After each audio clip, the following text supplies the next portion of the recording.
This podcast is a member of the Place to Be Nation family. Visit us at placetobenation.com, the only place to be in your pop culture world.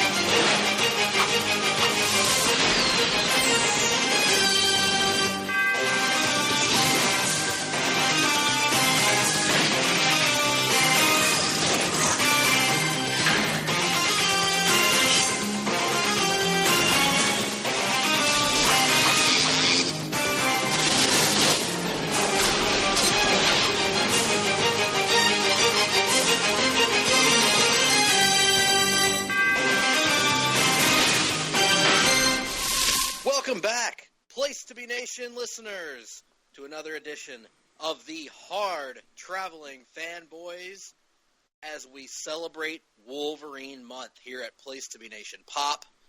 I am Greg Phillips.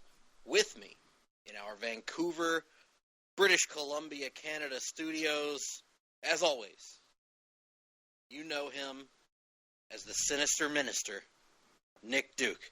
Nick, how are you? I don't think anybody knows me as that. Besides, isn't that nickname taken? I have it on good authority, Nick, that you spent 1 year, approximately, in Extreme Championship Wrestling as the manager of Tajiri. Is that or is that not correct? That is not correct. What would I be a minister of? Sinisterism, apparently. I'm not very sinister. I'm too lazy to be sinister. Perhaps if you were the cynical minister. That's a different topic altogether. Then I could get behind that. I could definitely get behind that, especially if it involved managing Abdullah the Butcher, legend wrestler. That's legend correct. Wrestler, yes. I heard a rumor that he was old in the knees, but that's just what I heard. We are deep into the references. Literally, only Nick and I will get, but. You, if you're listening to this show, which you clearly are, as I'm addressing you now, you are listening to the longest-running weekly episodic comic book podcast in all of Place to Be Nation. And you are joining us for Countdown. This is the podcast we do once a month where Nick and I will, as this title indicates, do a lazy cliche thing for the internet and count down our favorite, our least favorite, the best, the worst of the comic book world and related media.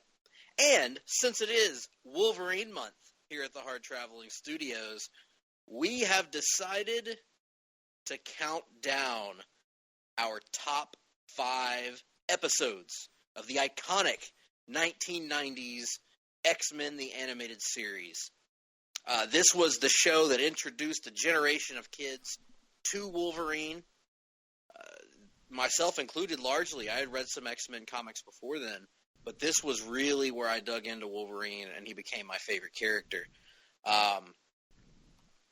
Cal Dodd as he's known, was the voice of Wolverine, and he defined Wolverine for a generation until arguably Hugh Jackman only recently has usurped him as probably the most iconic take on the character of Wolverine.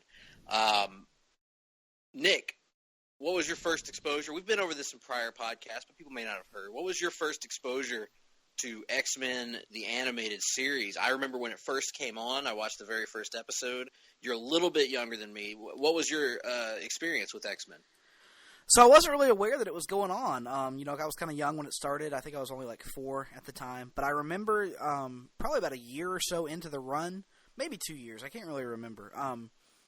They did the Pizza Hut promotion where it was some kind of gimmick where if you got a large pizza or 2 large pizzas or something, you would get an X-Men, the animated series, videotape with the pizza. And I saw the commercial for it, and so I begged my parents, and I wound up getting both of the videotapes they offered which I believe were just repackages of the first 4 episodes of the series, if I'm not mistaken. That's correct. Yep. 2 on each videotape. And so I wore those out pretty heavy, and then I finally found the show, realized that the show was being broadcast on Fox, and never really did a chronological watching because there was no real way to do that, back in those days.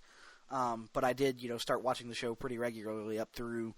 I didn't watch it all the way to its conclusion. I kind of stopped at a certain point, but I do remember watching it for a couple of years after I discovered it. Yeah, I started watching with the pilot episode, the Night of the Sentinels 2-parter. That was one of the tapes that you had because that was part of that Pizza Hut promotion. Yep. And I watched, to the best of my knowledge, every episode, every Saturday morning, until all the way up through the last storyline that I remember seeing. There were a few that I missed here and there due to football practice and things like that. But the last episodes that I remember seeing were the what was the name of it? It was the Apocalypse 4 or 5-parter that ended the 4th season. Yep. Or came close to ending the 4th season. I don't know if it actually did or not. But which is weird because Apocalypse was around since the 1st season, so you would have thought that they would have blown that off at some point. And they did, and they showed remarkable patience in that he kidnapped all the telepaths and telekinetics that had been introduced on the show and some that hadn't, and basically took them out of the time stream in an attempt to reshape reality in his image. And that's the last episode I remember. So I don't really know that I watched any of the 5th season episodes until later on when I was maybe in college, and I watched a few of them, which had a really different animation style and just changed up entirely. I take that back. I do remember watching the series finale. I think that was an appointment television kind of thing for me. I think I read in a magazine that it was coming up or something. So I remember watching that. But yeah, it was an incredible show. And for those 4 seasons, I looked forward to X-Men as much as I did Batman. Just totally different shows, going for different things.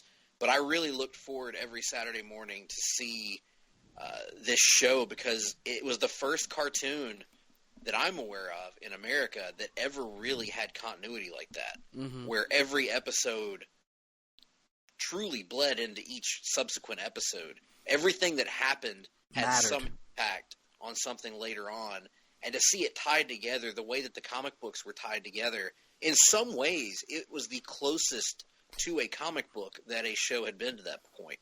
Agreed. And yes, it did face its restrictions with regards to censorship, not being allowed to say certain words, not including the word kill, which they came up with a lot of creative ways to replace the word kill on the show, and violence restrictions, which hampered what they could do, but they worked around it really brilliantly, and they focused on interesting character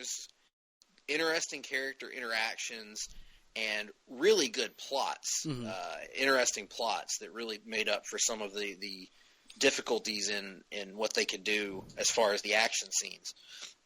So, great show, iconic show, still my favorite X-Men show, although some have definitely given it a run for its money with regards to Wolverine and the X-Men in particular. But, Nick, before we get into our countdown, I'm assuming you have, or actually I know you have an affinity for this show as well.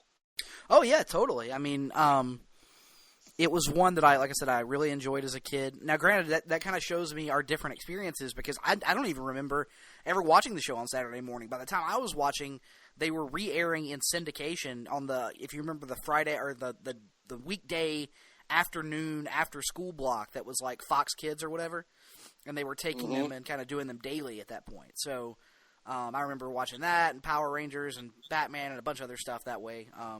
Not really doing the Saturday morning block anymore. So just a different experience with watching the show. But, yeah, I mean, I remember, obviously, like I said, being a big fan as I was a kid. And then when we were in college, Greg, or maybe you had just left Troy at the time, I remember the DVD releases and how cool it was at the time because, Netflix was kind of a fledgling thing. The idea of internet streaming wasn't really, fully fledged out at that point. You could find the random episode here and there on YouTube or something like that, but I do remember being very excited for those DVD releases and, like, going to Walmart and picking those up on their release day for the first 2 volumes whenever they drop. So, and really being pleasantly surprised at when I went back and re-explored them. I think a lot of things from our childhood as is wont to happen, often don't hold up in hindsight.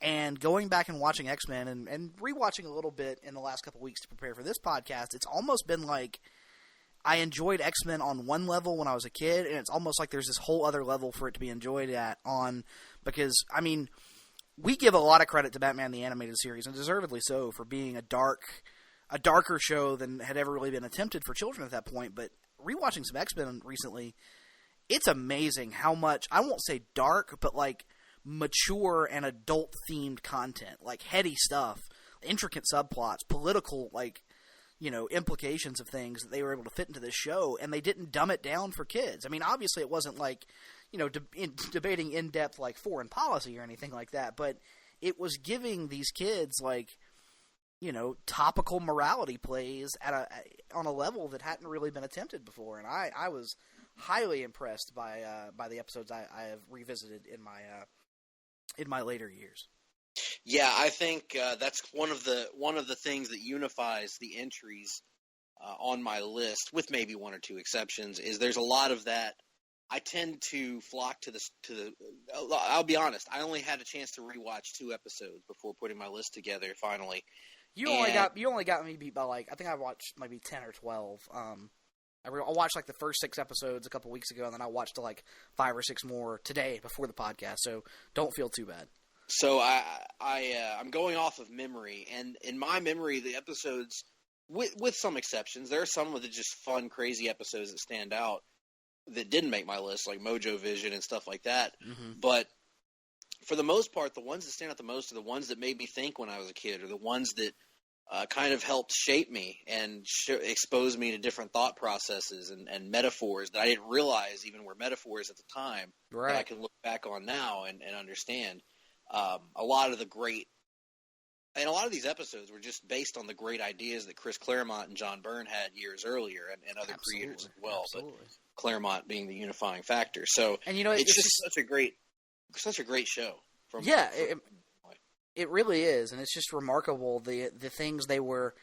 You and I have talked before about our number one complaint with kids television today is that pretty much every show we've come across treats the audience, the children's audience today, as if they're stupid, by peppering it in with constant, like, Family Guy style cutaways on something like Teen Titans Go, or just kind of speaking to the lowest common denominator. And this is a show that doesn't do that. This is a show that gives kids credit for being intelligent and thinks and figures they'll catch on, they'll figure it out as it's going along. Because, I mean, as we'll discuss here in a little bit, at one point in one of the episodes I'm going to talk about, there are, no less than 5 or 6 different subplots all being juggled at once, and it never, the writers never sought to dumb it down for the kids. They trusted their audience and their fan base to follow along, and as a result, you have a legion of children who grew up rabidly adoring the show. So, big props to the creators of this one. Absolutely. And with all that being said, let's get started with our countdown at my number 5 episode. Yep.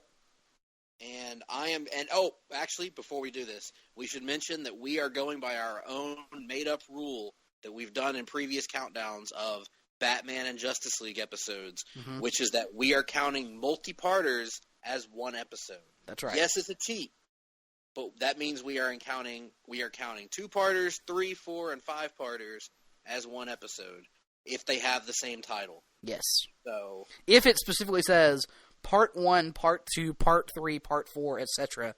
in the title, then yes, we are counting them as one episode. So, yeah. So if you don't like that, too bad. We did it. If you want us to narrow it down, send us a tweet, send us a Facebook message, and we'll do our best to narrow it down to single episodes for you. But this is what we got for now. So I'm going to get it started with a Season 2 episode, and this is a 2-parter, appropriately enough, titled Till Death Do Us Part. This is an episode that had been teased for quite a while. This was the first real appearance of not the first appearance, the first real look that we get at Mr. Sinister, and he had been watching. We learned earlier that he had been watching the Summers family for some time, and Scott and Jean kick off this episode by getting married, much to Wolverine's chagrin. But this episode centers on Sinister putting this plan in place to get Xavier out of the way and to lure Scott and Jean to an island that he has set up, where he plans to take them for sinister purposes.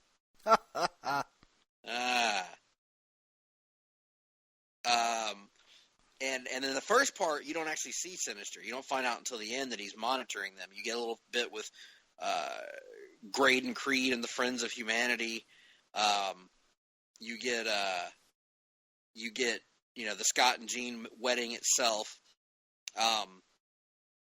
And importantly, you get the return of a major character. This was a big deal because the character of Morph was killed off in the very first episode of X-Men. And his death sort of loomed large over the team and everything that happened after that as a sign of loss and an indication that this show was different and that people were in danger. Characters they established in the first episode could be taken off the board. So here, Morph returns as a twisted, villainous version of himself, and I remember just being shocked when I was a kid. Like when Morph showed up, I remember complete with a redesigned look that is creepy and off-putting as hell. Yes, with the big black circles around his eyes and just looking generally pale, strung out. Yeah, pale skin. Yeah, very much looking strung out. That's a good point. Good way to put it. And we learn that he's developed kind of a split personality, where the old Morph is still in there, but he's also been warped by Mr. Sinister into being this almost evil personality that wants revenge on his teammates for leaving him for dead. He's clearly been manipulated by Sinister, and the reason that this episode stands out in my memory, the Scott, Jean, and Wolverine dynamic, I'll admit, I know a lot of people find that love triangle cheesy or whatever. I was sucked into that love triangle as a kid. I was 100% invested. I was Team Wolverine all the way. And so I felt for Logan as he was having to watch the girl he was in love with get married to his teammate. You know, that was tough for him. And as the episode plays out, you see him kind of put together that they're in danger.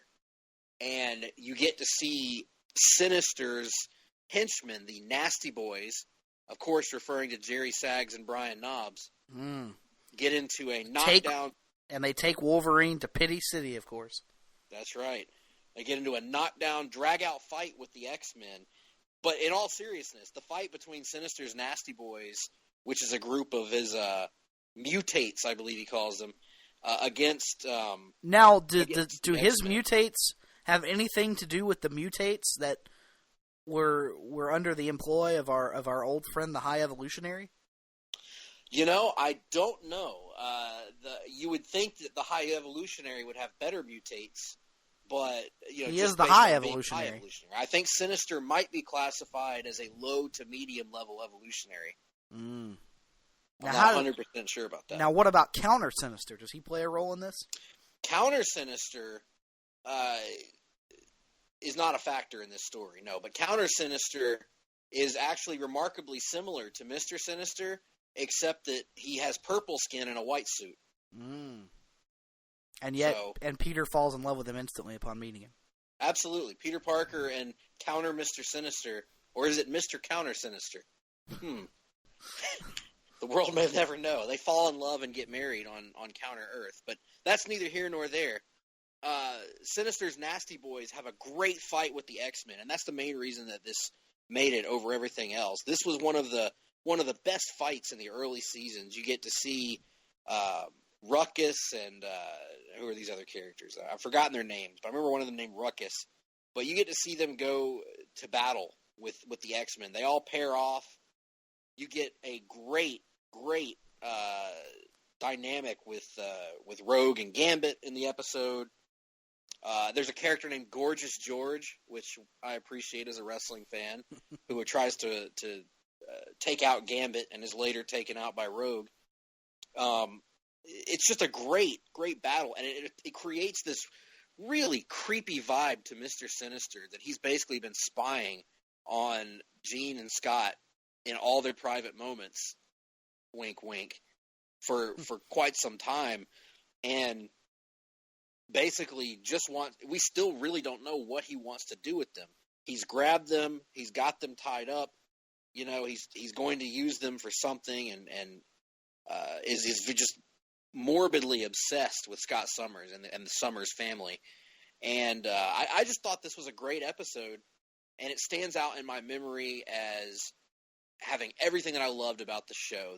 The over-the-top soap opera drama, the action, the menacing, vaguely defined villain, because again, Mr. Sinister's powers are completely vaguely defined at this point. We don't really know what he can do, what he can't do.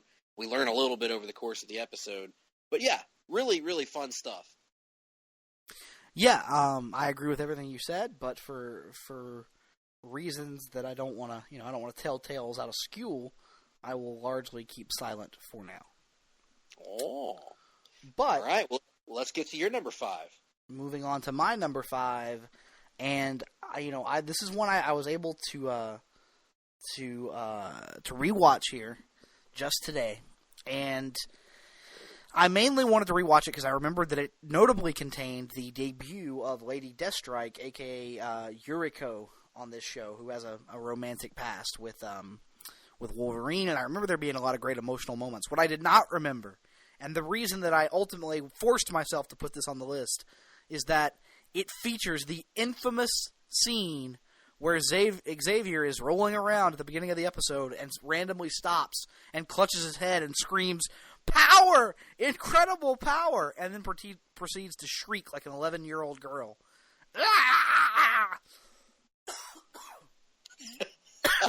I think Nick's just killed himself trying to do the Xavier scream. The power, incredible power, destroyed me. But no, in addition to that bit of hilarity, it also provides some key flashbacks to the character of Wolverine and an outstanding vocal performance from Cal Dodd, which could really be said for all of these episodes. But the ones where they dig a little deeper into Wolverine's backstory were always among my favorites, and this one certainly is here as well. It also provides, at the end of the episode, a tease for where the show is going next, because it features the cliffhanger, that officially announces that the Phoenix Saga is coming and kind of hints at the X-Men's foray into outer, more galactic and cosmic-focused adventures and stuff. So it really had a lot of stuff that I think longtime X-Men fans have been waiting for. And it had the debut of the Reavers as well, so just a lot of really good stuff. And so basically the plot revolves around the Lady Deathstrike and the Reavers have gone into the sewers of New York where the Morlocks live and have basically discovered this alien spacecraft that can only be opened by someone with adamantium.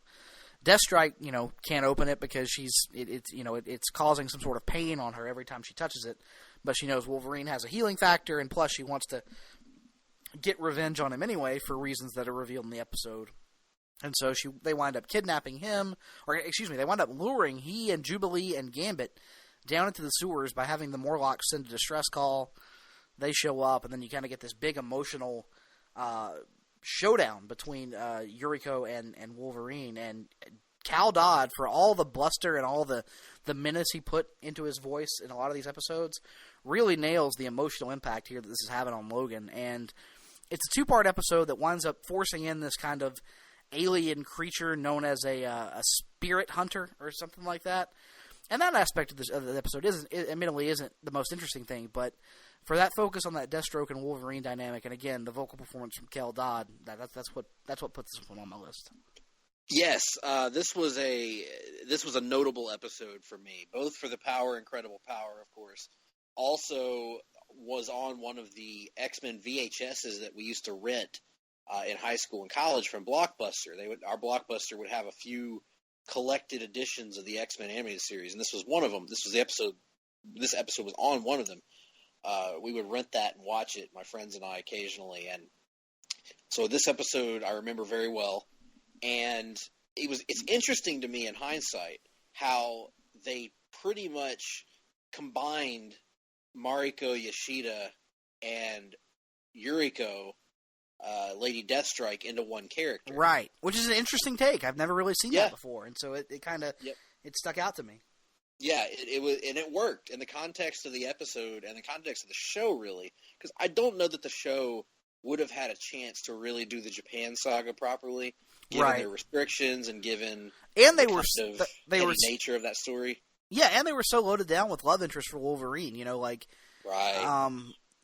between Jean and another character that we'll discuss, I think, here in a little bit, to add a fourth female character with a significant tie to Wolverine's past would have been a little weird. Right. And in this case, it worked well. Lady Deathstrike was certainly a menacing villain. The Reavers were obnoxious villains and very very hateable villains. Now, let me ask you this, Greg. Great episode. In the comics, were the Reavers always portrayed as Australian? Yes, I believe that's the case. Okay, yeah. I didn't know that. See, I'm not. Yeah, because the Reavers, if I'm not mistaken, and Tim, if you're listening, you can probably correct me on this, or you might know it better because I wasn't yet reading when the Reavers first came along. But I believe they came along while the X-Men were based in Australia in the late '80s. Ah, gotcha. Which is where that comes in. So it was not a Pride of the X-Men situation. Gotcha. I just know that I in my rewatching of some episodes, I noticed there were a lot of Australian accents between the Reavers and true Aussie Pyro, which I popped big for today, hearing the voice again for the first time in a long time. Love me some Pyro. Yep. On to my number 4, and you hinted at this just a moment ago. That other love interest was Silver Fox, and she is seen prominently in my number 4 episode, which, by the way, folks, is the greatest title ever for X-Men, the animated series. Yes. The title of the episode, in a nod to Steven Soderbergh, Weapon X, Lies, and Videotape. Big pop for that title. And it also describes the events of the episode pretty well as well. Yes, to a T, in fact. Yeah. Because this is an episode that, as Nick pointed out a few minutes ago, delves into Wolverine's past, which is one of the staples of what were, to me, some of the most compelling episodes of the animated series, when you see Wolverine get glimpses into his mysterious and tortured past, because it gave Cal Dodd a chance to really dig in and show his depth and his range, and really show us the tortured side of Wolverine, as opposed to kind of the smart-ass side that we get a lot, which is great too. But in these cases, it always brought out these special emotions from him. And then, in addition to that, these episodes also crafted and built upon the mystery of Logan that made him so cool when you're a kid. We've talked before. We talked just last week about how I had misgivings about the Wolverine origin book, because I always thought that keeping that air of mystery about Logan was the right thing to do. And episodes like this prove it, in my opinion, because what makes this episode work is that there are revelations going on in multiple ways. You, as a reader, are finding out about the history of Logan, the things that you didn't know. Logan is finding out things about his past that he doesn't know. Beast is there with him as an outside observer, and you're seeing Sabretooth, Wolverine's archenemy, have to work alongside him, which is a really interesting thing to happen. Along the way, you meet these crazy characters, Maverick and Silver Fox. Maverick, by the way, one of the most 90s characters ever. In a giant Rob Liefeld-like outfit, but I love him nonetheless. Just very, very bizarre. And so you see all these weird mismatch of mysterious characters together, and you find out they have a shared past. And that, to me as a kid, was really cool. Basically what the episode is about is that Wolverine's been having these nightmares for some unspecified amount of time, really for quite a while. He doesn't know where he comes from necessarily. He only remembers bits and pieces of his past. And he's been having these flashbacks to a scene in a cabin with a woman and Sabretooth being there and attacking the woman. Not unlike what we saw, by the way, in X-Men Origins Wolverine last week. essentially, he gets a postcard that seems to be from Silver Fox, the woman in the cabin, with degrees on the back, longitude and latitude. He thinks, he's not sure who sent it, because he thinks she's dead, and he shows up to the old Weapon X facility in Canada, where the map took him, essentially, only to discover he's been tailed by Beast, and Sabretooth is also there. And then they discover that Silver Fox and Maverick are still alive and have lured them there to help them unlock the secrets of Weapon X and their shared past. We find out about implanted memories, false emotions, the torture that Wolverine in particular went through, but the other members of what was known as Team X at the time went through as well. You find out that for all their differences, that Wolverine and Sabretooth's animosity has largely been manufactured by an outside party. Mm-hmm. Things that never happened were made to happen. But we also learn tragically at the end of the episode that one of the memories that Silver Fox has convinced herself was fake, which is Wolverine and Silver Fox's time together. As we learn at the very end of the episode, we see the carving in the tree, Logan loves Silver Fox. So we find out at the end that it was real, and Logan is still holding on to that. So there's just a lot going on in this episode, admittedly, but it delves into his past in such a compelling way. The way that they animated the Weapon X flashbacks were tremendous, and this version of Dr. Cornelius is what I wanted out of the X-Men Origins movie, because that's how creepy he's supposed to be. He's obnoxious, he's slimy, he's cold and distant. He comes off like just an evil human being, and you just want... Sabretooth at one point says, why don't we track him down and make him suffer or something like that? And you really want him to. You want them to find this guy and make him suffer. Of course they do not. But it's just a tremendous episode from top to bottom. And in my opinion, one of the 5 greatest episodes in X-Men history. I agree completely with everything you said. And once more, I will have to withhold comment for a little bit. But moving on to my number 4, you and I both, Greg, have talked about it to this point in the podcast, how these Wolverine-focused episodes tend to be among our favorites. Well, I'm going to go to a different character here, and I'm going to go to an episode that introduced another beloved X-Man, and I'm going with the episode Nightcrawler as my number 4, because this is the episode that introduced everybody's favorite furry blue mutant, but did it in a really cool way by having, one of those classic X-Men on vacation type stories. And basically, Wolverine on vacation gets bored and hears about this reported demon that is living in a monastery or a castle, I can't remember which one, near to this town. And he goes to investigate and winds up, encountering Nightcrawler. And, one thing leads to another, and the episode essentially ends with the townspeople seeking to basically do the classic coming after him with pitchforks and torches thing, and Wolverine helps him to escape and convinces him to go off and, become an ally of the X-Men. But really, the reason this lands on my list is it's a really cool exploration of the dynamic between Nightcrawler and Wolverine. Wolverine being someone who has almost been tortured by violence over his entire life. No matter how far he tries to get away from a violent existence, he keeps getting sucked back in.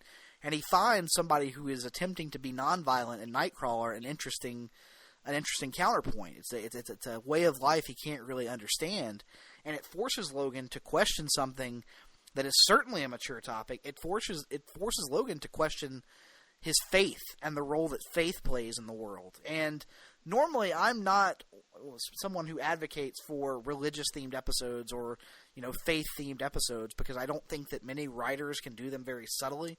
But I thought this was pretty much expertly handled by the writing team of X-Men the Animated Series. I thought they did a great job of kind of illustrating how Nightcrawler uses that faith to find inner peace. And at the end of the episode, Wolverine kind of makes a decision, as it relates to his faith, that I thought was a very interesting take for Wolverine, and not something I'm not really familiar with from the comics. So, and plus it was just great to see Nightcrawler on the screen for the first time. I mean, the teleportation effects are always one of the coolest little animation bits from the show. And they nail him. Absolutely nail him. And, again, we give shout-outs to Cal Dodds all the time, but what about the guy who voices Nightcrawler in these episodes? I thought he was outstanding as well. One of the better voice actors on the show, even if his German accent is admittedly a little over the top, but it's something that I thoroughly enjoyed nonetheless. Apparently that voice actor's name is Adrian Howe as Kurt Wagner. So, loved the hell out of this episode. Really cool to get to see Nightcrawler on screen for the first time. Hey, totally agree. Great points all around, and I can't say any more than that at the moment because I plan on revisiting that. Awesome.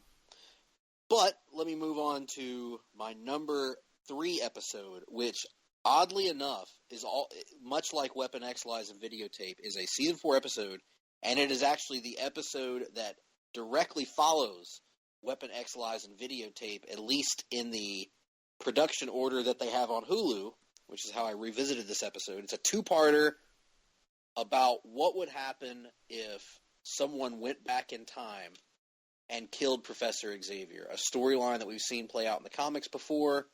This episode is called One Man's Worth.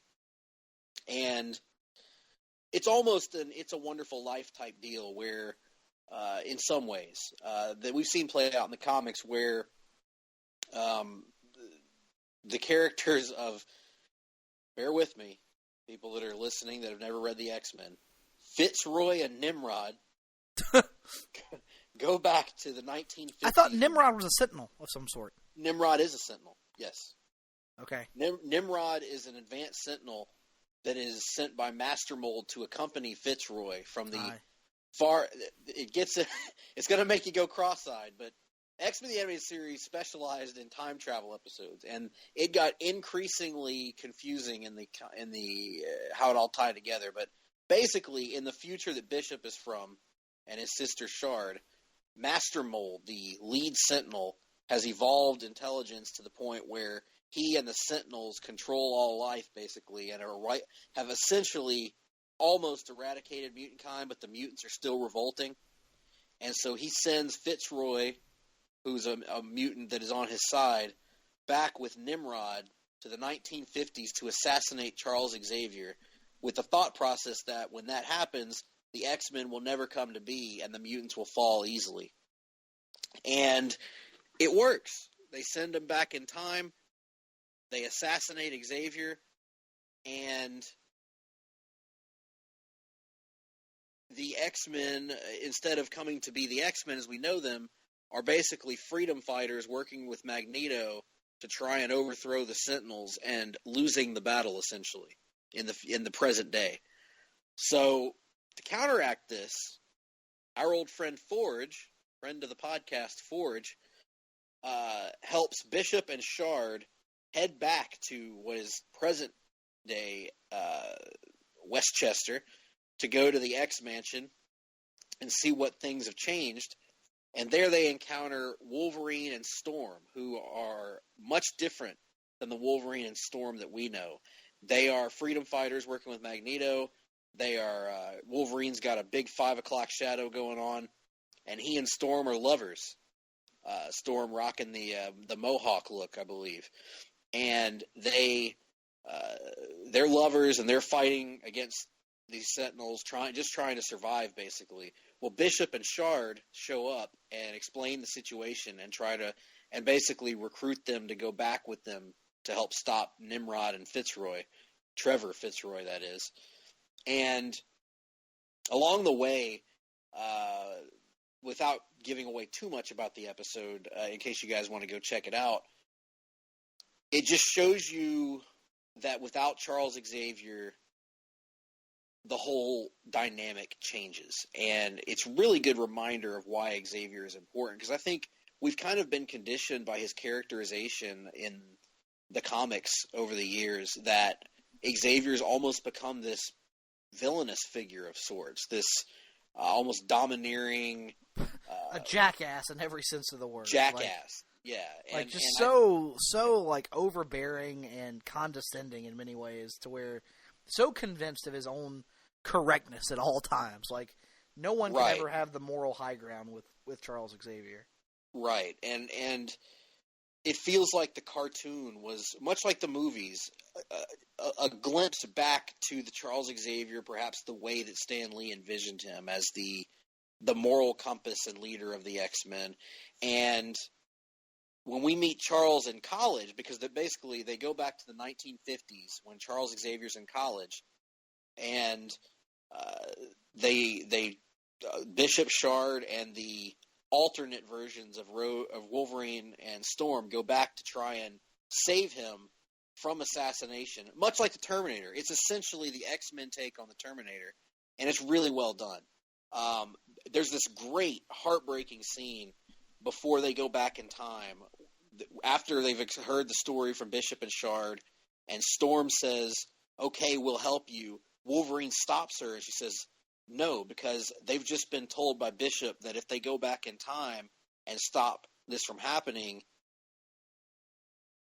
yes, the Sentinels won't overthrow them in 1993 or whatever it is, but Wolverine and Storm will be teammates, but they won't be lovers, and they won't have their history together."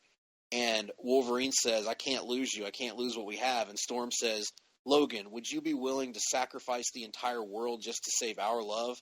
And he says something to the effect of, "You bet I would," in a heartbeat. And it was a really affecting scene, and the delivery from Cal Dodd was wonderful. And then ultimately, of course, Storm convinces Wolverine that it's the right thing to do, and so they go back and they help Bishop and Shard stop this from happening. And long story short, obviously everything ends up okay. They prevent it from happening. They foil Master Mold's plan. But the point of the episode is never that they're going to fail at this. You never think they're actually going to fail to save Xavier. The point of the episode is showing you how important Xavier is, and along the way investing you in these alternate versions of Wolverine and Storm that, quite frankly, I had never thought of them as a couple before. But after that episode, I was like, man, I'd love to see more of these two different but similar versions of these two characters. So, really great episode. Hadn't that coupling been done in the comics at various points? I think it might have, maybe in Days of Future Past. I'm not sure, but it's been done in the comics, I think, once or twice. But I had never read it. You have to understand, I was reading 90s X-Men, and that was not even close to a thing. When I was reading it, Storm, I believe, was still dating Forge, which was a unique coupling, and Wolverine was, doing his pining over Jean thing. So it was a really cool thing to see, and the voice actors and actresses in the episode did a great job. And it was a chance to see once again Charles try to read someone's mind and suffer pain as a result of it. So, just overall, overall, I have to say it was a great episode. I actually rewatched it before doing this podcast and very much enjoyed it. Outstanding. Moving on to my number 3, it's one that Greg has already talked about a little bit. So at number 3, I'm going with Weapon X, Lies, and Videotape. And obviously, Greg did a great job of outlining all the reasons why this is one of the episode, the series' 5 greatest episodes, mainly for the Wolverine stuff. I mean, just the emotion of this show, when it's at its best, can really tug at the emotional heartstrings, unlike just about any, children's television show I've ever seen in my life. It is so good at going there when it wants to go there. And yes, Cal Dodd is outstanding, and yes, all the Wolverine stuff is outstanding. But since Greg has already kind of given you a blow by blow of the episode, let's throw a little shout out to an underrated aspect of the episode, I think, and that's the Sabretooth stuff. Getting to see Sabretooth fighting alongside Wolverine for a common goal was something that felt like the show had been building to for a long time, while still managing to maintain that sense of tension.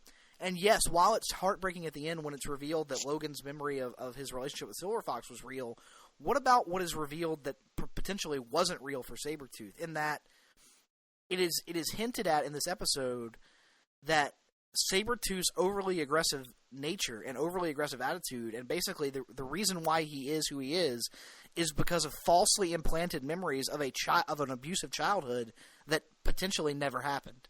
Yep. And the idea of that is so heartbreaking in so many ways that it just adds this whole other layer to the villainy of Dr. Cornelius. Yeah, the in particular the scene where Sabretooth breaks down crying, and you actually see Wolverine almost have a moment of pity as he's watching Sabretooth break down crying and saying, right. Please don't do it, Daddy, please don't do it, or something to that effect. Really affecting scene. I mean, and just, again, do we know of another show that could have gotten away with dealing with child abuse? Like, I understand that they had to face some censorship from Fox, and there were certain things they weren't allowed to get away with, but they really were able to tackle some things that no other show of its kind was able to tackle before or since, honestly. Truly impressive stuff here from the writing team. Oh, 100% agree with you on that. I mentioned how much I loved that episode. Really thought it held up well. And granted, a lot of this is coming from my Wolverine bias. Right. I have a lot of Wolverine episodes on my list, but I think there is something to be said for why Wolverine is my favorite character, and that ties into how well he was portrayed on this show. It's undeniably a huge part of why I love this character so much. So, big fan of that one as well. On to my number 2 episode of all time from X-Men, and this is a cheat. I'll be the first to admit it. We set you up for this at the beginning of the episode. I am including as one episode the entire Dark Phoenix saga. This, of course, followed the Phoenix saga, which was more of a space epic involving the Shi'ar Empire and the Starjammers. And then I think there was a one-episode kind of interlude. It was like you did the 5-part Phoenix saga, and then there was like only 1 or 2 episodes, and then you were right into the Dark Phoenix saga right after that. So not a ton of lag time between the 2 Phoenix sagas. Yes. And that was more of a space, like I said, a space deal. And it was followed by the Dark Phoenix saga, which was much more psychological in nature. It followed of course, the attempts of the Hellfire Club, known as the Inner Circle here, to kind of corrupt Jean Grey and to take advantage of this overwhelming power that was inside her, the Phoenix Force, which we learned about earlier, of course, in the Phoenix Saga. She's manipulated by Jason Wyngarde, this comes right out of the comics. Manipulated by Jason Wyngarde, and the other members of the Inner Circle, and over the course of this, let me see, what was this? This was a 4-parter, the Dark Phoenix Saga. You were introduced to the Hellfire Club, or the version of the Hellfire Club that you see here. I don't think they're actually called the Hellfire Club. But you meet the Inner Circle, and these creepy, as Todd and Tim recently described, I would go listen to Todd Weber's Conversation Comics with Tim Capel. They've already gone over the building blocks to the Dark Phoenix Saga. They're going over that right now in that series, and this is a little bit abbreviated version of that, where you see Jean get manipulated and that incredible power get perverted and turned over to the side of the Hellfire Club to use against the X-Men and to use for their own purposes, to the point where Jason Wyngarde uses his mental manipulation skills, his mastermind skills, if you will, to convince Jean that she's in love with him.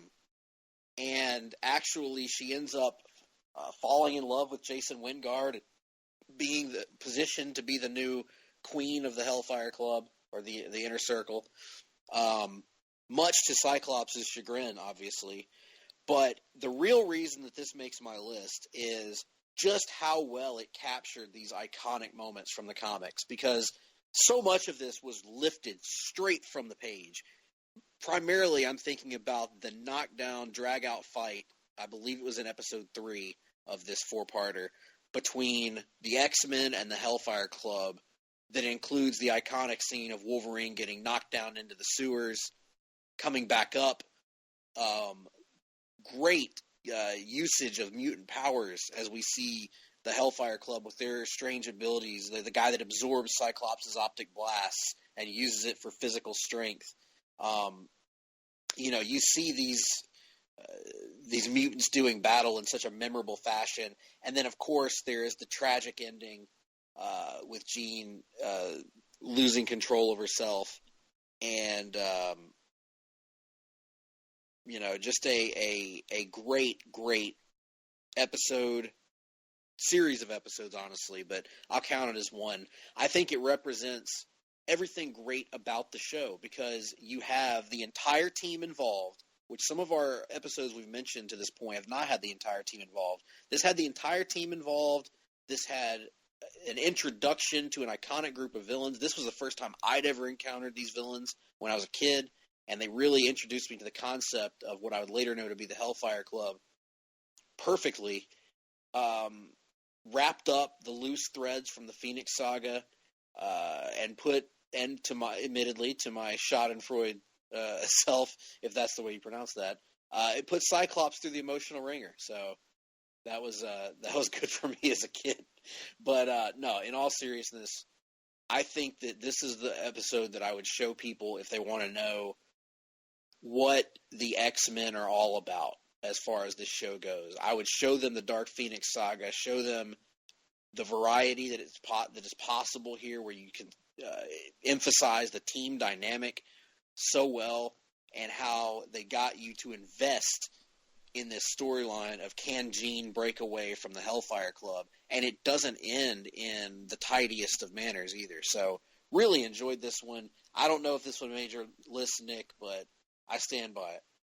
No, I mean, it very clearly would make most people's list. It didn't make mine just because it still had a little bit of that cosmic influence thrown in there, which has never been my favorite aspect of the X-Men, but I understand why it made yours, and it's certainly probably the most famous, or one of the most famous, adapted storylines that the show did, in terms of pretty directly taking some of the events of the comics and, trying to put their own little spin on them. But anyway, moving on to my number two, my number two episode, and it's one that you go back real early. I mentioned those Pizza Hut videotapes, and for me, I'm gonna go with Enter Magneto as my number two episode of all time for a variety of reasons.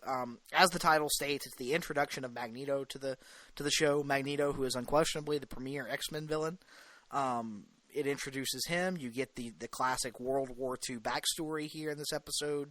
You get kind of a little bit of information on his relationship with Charles Xavier, and kind of you also get a classic, or a very good closing action scene, a climactic action scene where Magneto is preparing to launch nuclear missiles at strategic targets across the world, and the X-Men kind of come together to stop him. And it's the first real display of Magneto's true power. And you also get one of the classic images from the comics of Xavier inside Magneto's head, forcing him to relive hated aspects of his life. But the real reason this makes my list is the secondary plot that revolves around Beast, who has been incarcerated after the events of the Night of the Sentinels.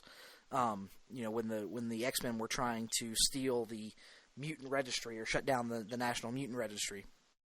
And he's been incarcerated, and you have Magneto coming to him early on and offering to give him his freedom, and Beast is essentially refusing, saying that he wants to go through the proper channels and prove a point that mutants are human, and they shouldn't be feared. They should just be treated as equals. And so you get this courtroom scene of Beast on trial, and during the courtroom scene, we are introduced to Sabretooth for the first time there, who sees Beast being abused by guards and stands up and makes a scene, and the X-Men, attempt to intervene before Sabretooth is injured, and you have Wolverine there who refuses to intervene on Sabretooth's behalf, says he knows him, and you can't trust anything he does. And there's so much in this episode that very early on, it's clear that, like I've said before, There's no way any other show could have gotten away with some of this stuff. Consider that in this episode, you have the character of Beast reading George Orwell's Animal Farm. You have him quoting Shakespeare and Crime and Punishment when on trial. You have who is supposed to be, if not the main character of your show, one of the main characters of your show, and a heroic character in Wolverine, refusing to take action to save the life of another. You've got the entire debate about pacifism versus aggression in terms of attempting to enact social change. And there's just so much in this episode that I feel like would never be attempted today by a show like this, would never be attempted today by a superhero animated show aimed at kids. And it's just so incredible how the creators of this show knew so early on what they could do with the format and what kind of stories it was going to allow them to tell. And sure, there are probably better episodes than this one. It is probably a little high on my list, probably a little high for most people. But I kind of think it's the perfect example of what this show can do when it's at its best, and what it can do that other shows just couldn't.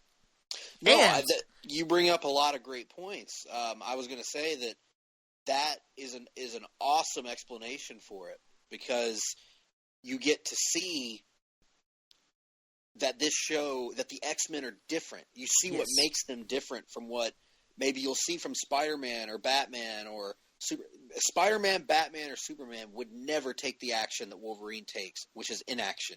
Yes. They would never do that.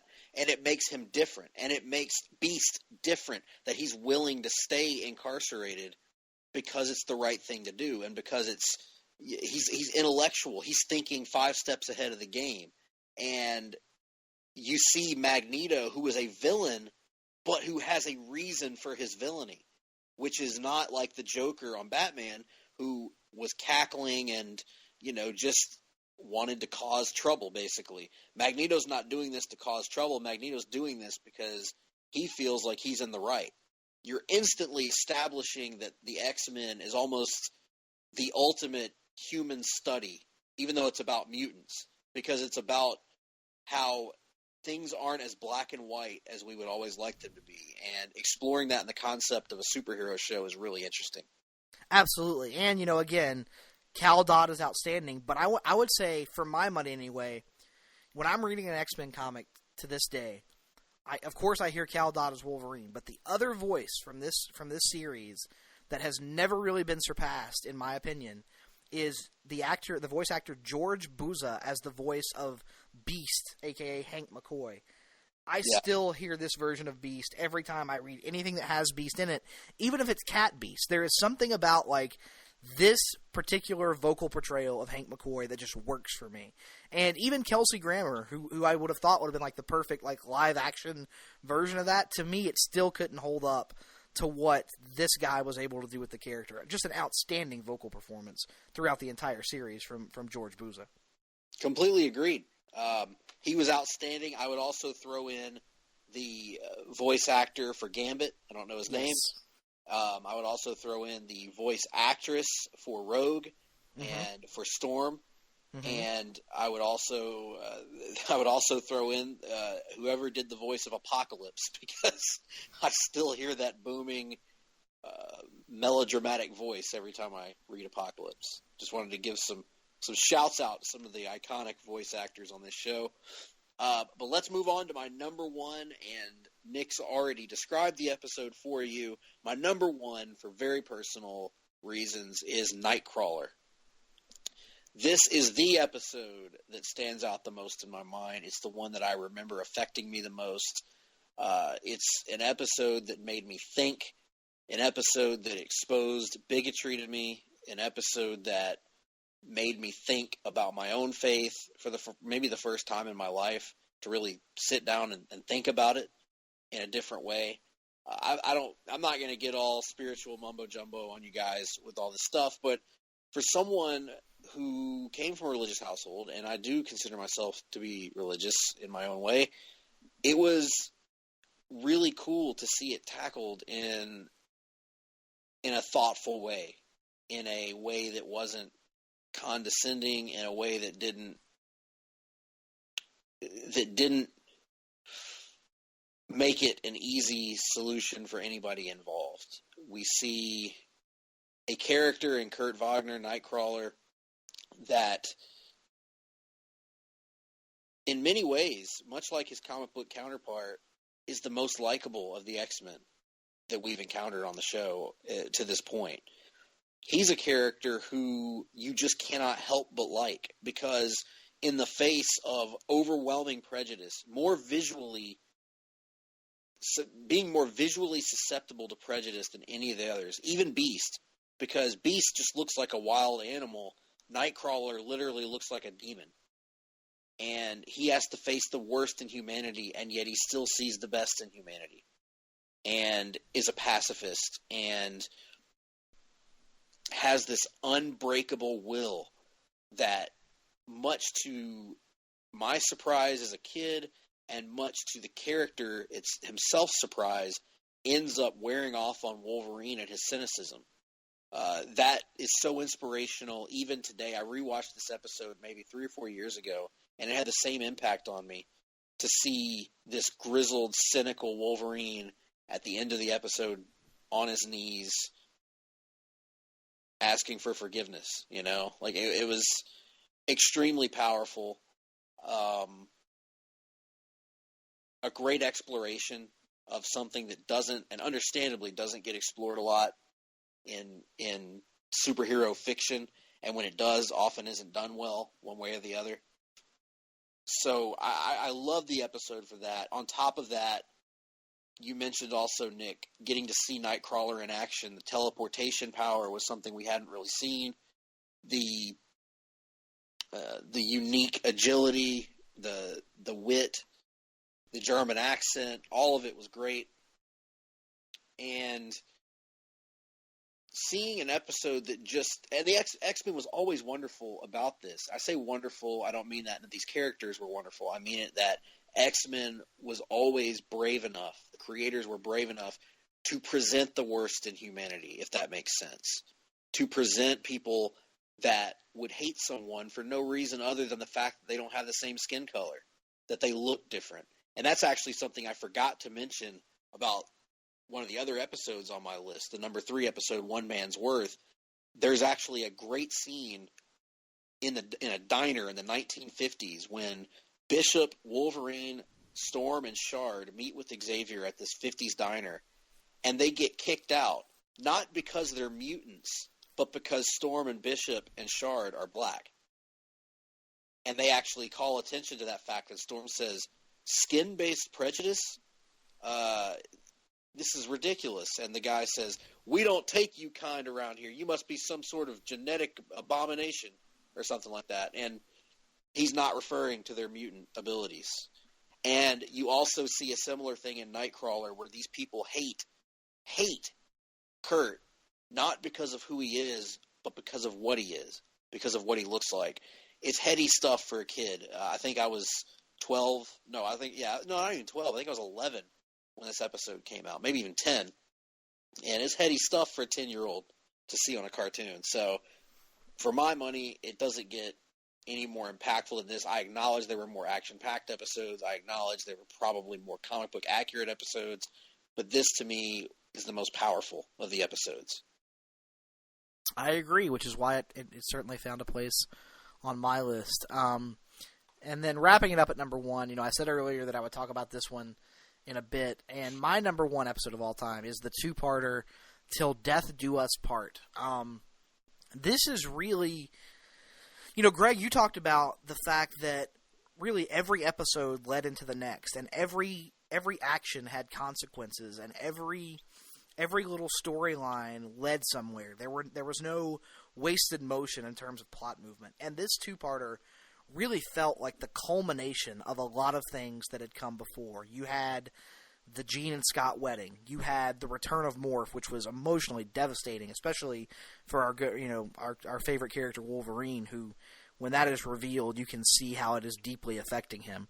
You had, just so much going on in this episode. Like you said, Sinister, who had been teased for a long time, finally making his impact felt in a big bad way.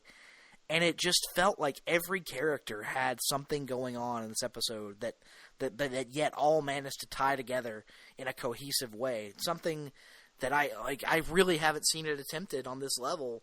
I think the only shows that have come close are probably Justice League, and Avengers: Earth's Mightiest Heroes in terms of being able to take individual storylines and tie them all in to this really cohesive narrative. It's just an impressive piece of writing and plotting from the creative team behind this series.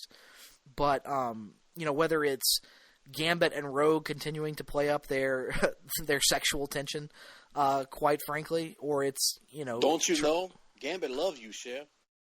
You got that going on. You got Charles Xavier being duped by Morph. That was one of the best aspects of the episode, was how Morph was really just playing them all like a fiddle, and it was so cool to see. And as someone who was introduced to the show through those old VHSs, the death of Morph was something that had really been a big, huge deal. And so by the time I finally saw this episode, it was genuinely a shocking and emotional reveal that Morph was still alive. And like you said, that split personality thing, yet another thing that so many shows would never get away with, because really it's almost like a form of mental illness, a form of schizophrenia in some type of way, split personality and whatnot. And the way they handled it, I just thought was so well done. You can make the argument that it's more subtle here than it is in the Sam Raimi Spider-Man film with the Green Goblin.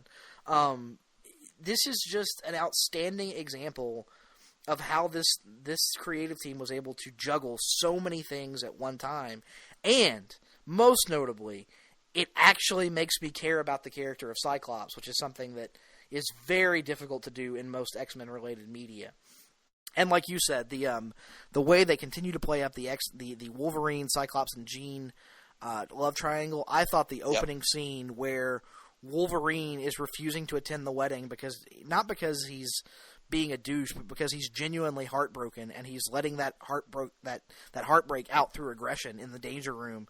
One of the most effective Wolverine scenes in the entire series, in my opinion. So, I mentioned for Inner Magneto how it was a great example of the types of social storylines they could tell, and I think this one, is my number one, because it's a great example of how they could weave so many things together, and it never felt like they were pandering to their audience. They trusted their audience to keep up and be able to know, what was going on at all times. And this is just an outstanding piece of writing from the people behind this show. Yeah, groundbreaking in many ways. Taking us along for the ride and doing things serially rather than on an episode-by-episode basis. Just an incredible job of tying all these threads together. It was really soap opera. It was high-level soap opera, and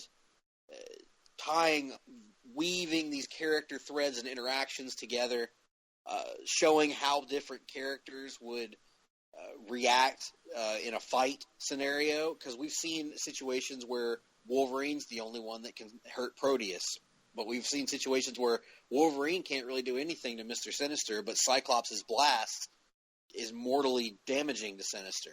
So just really cool stuff that they managed. They were introduced all of it introduced in the comics, but the fact that the writers of the show kept up with all of it and replicated it to the best of their ability, incredible show. And as we reach the end of our countdown, I hope you guys have gotten a little bit of a sense of why we love this show so much.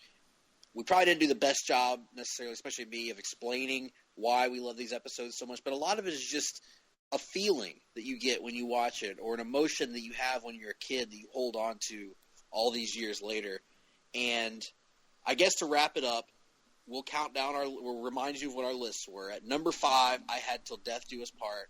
At number 4, I had Weapon X, Lies, and Videotape. At number 3, I had One Man's Worth. At number 2, I had The Dark Phoenix Saga. And at number 1, I had Nightcrawler. Nick? Yeah, at number 5, I had Out of the Past. At number 4, I had Nightcrawler. At number 3, I had Weapon X, Lies, and Videotape. At number 2, I had Enter Magneto. And at number 1, I had Till Death Do Us Part. Well, there you have it, folks. Let us see those lists. I know you've got a list if you watched this show as a kid. Maybe you've revisited it in recent years or watched it for the first time on Hulu.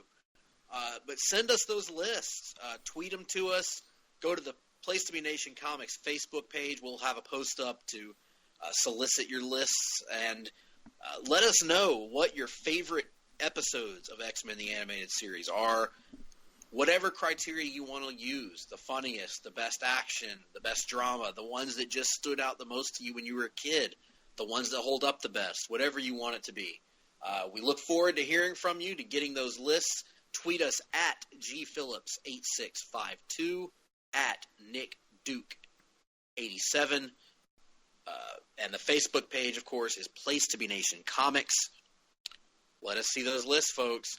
When we come back on the other side, we'll have Read and Watchin' with your rundown of comics for the week, TV for the week, and then we'll close it out with the rundown, looking at the biggest news stories in the world of comics. Stay with us. Promotional consideration paid for by the following. Voice of Ring of Honor's Kevin Kelly here. I just want to make sure you're all subscribed to all of our great feeds here at Place to Be Nation. Now, it's really easy to do. Just head to iTunes or your preferred podcatcher app today and search for and subscribe to the Place to Be Nation Wrestling feed, Place to Be Nation Pop feed, Pro Wrestling Only feed, and, of course, the Kevin Kelly Show feed, which includes the full archives of my podcast. Subscribe, listen, and then rate us and leave feedback today. And, of course, as always, enjoy all the great action of Ring of Honor Wrestling and everything presented to you on PlaceToBeNation.com. Place to Be Nation's JT Rosero here, and I want to let you know that we have a ton of great podcasts available to you on iTunes, Stitcher, Google Play, and PlaceToBeNation.com, and we offer them to you across two great feeds. On the Place to Be Nation Wrestling feed, you can check out Scott Criscolo and me on the Mothership, the Place to Be podcast, with our famous Vintage Vault pay-per-view reviews. PTBN also covers current-day wrestling with the smash hit Clotheslines and Headlines, our steady veteran main event, and the beloved monthly pay-per-view reaction shows with immediate feedback on all pro wrestling super shows. Relive wrestling's past with our monthly pay-per-view rewind series led by Ben Morse, the always contentious Dangerous Alliance podcast, and Survey Says, a fun look back at the good, bad, and ugly of WCW. On our very popular Place to Be Nation Pop podcast feed, we offer such great shows as the Glenn Butler Podcast Hour Spectacular, Rank and File, NBA Team, Lucha Undead, Geek and Sassy, and a veritable podcast heaven for comic fans with Hard-Traveling Fanboys, Sellers Points, Todd Weber's Conversation, and Imaginary Stories. Subscribe to both of those feeds on iTunes and rate and leave feedback for us as well. All of these shows, plus others, available at PlaceToBeNation.com, where we cover pro wrestling, sports, movies, comics, plus tournaments and more. Be sure to support our site by using PlaceToBeNation.com/Amazon when doing your online shopping, and download our free Place to Be Vintage Vault Refresh ebooks via the links on the right-hand side of our site. We also want to thank our friends at Bonehead's Wing Bar in West Warwick, Rhode Island, and Fall River, Massachusetts, thehistoryofwrestling.com, and Scott Keats' Blog of Doom. Be sure to follow us on Facebook, Twitter, Instagram, and Tumblr as well. PlaceToBeNation.com, the only place to be in your pop culture world.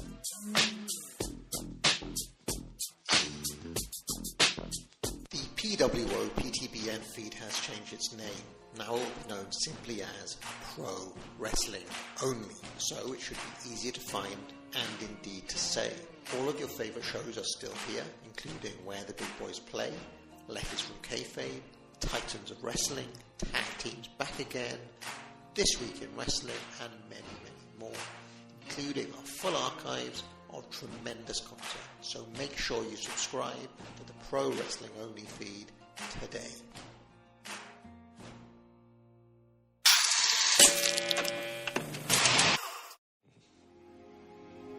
Look into my mind.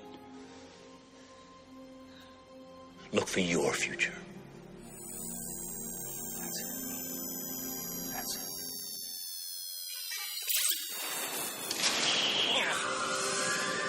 Not again! Can my failure be so complete?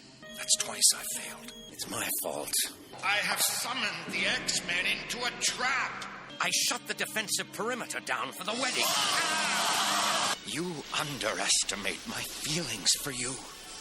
But then you always did. You may be the answer to my loneliness. You must not leave me behind. I do love you. Who are you? You are driving me insane. Mother, is this a dream? Yes. I feel so light. Power! Oh, Hey! No! no! No! What? Huh?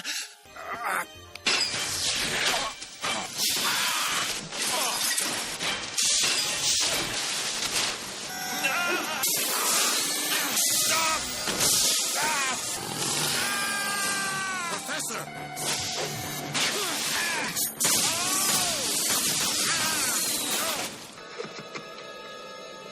I now bind the Phoenix with the power of...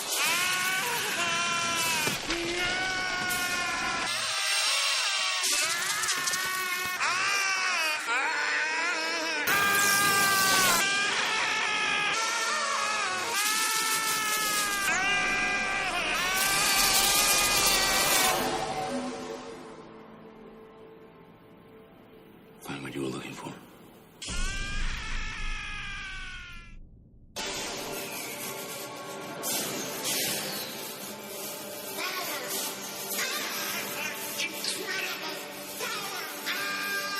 We're back, ladies and gentlemen, and we are ready to delve in to the week that was in comics, at least for us, and television.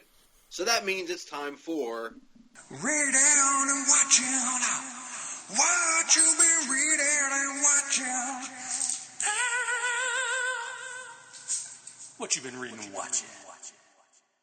So, to kick things off, Nick, why don't you lead off with your number 3 book of the week?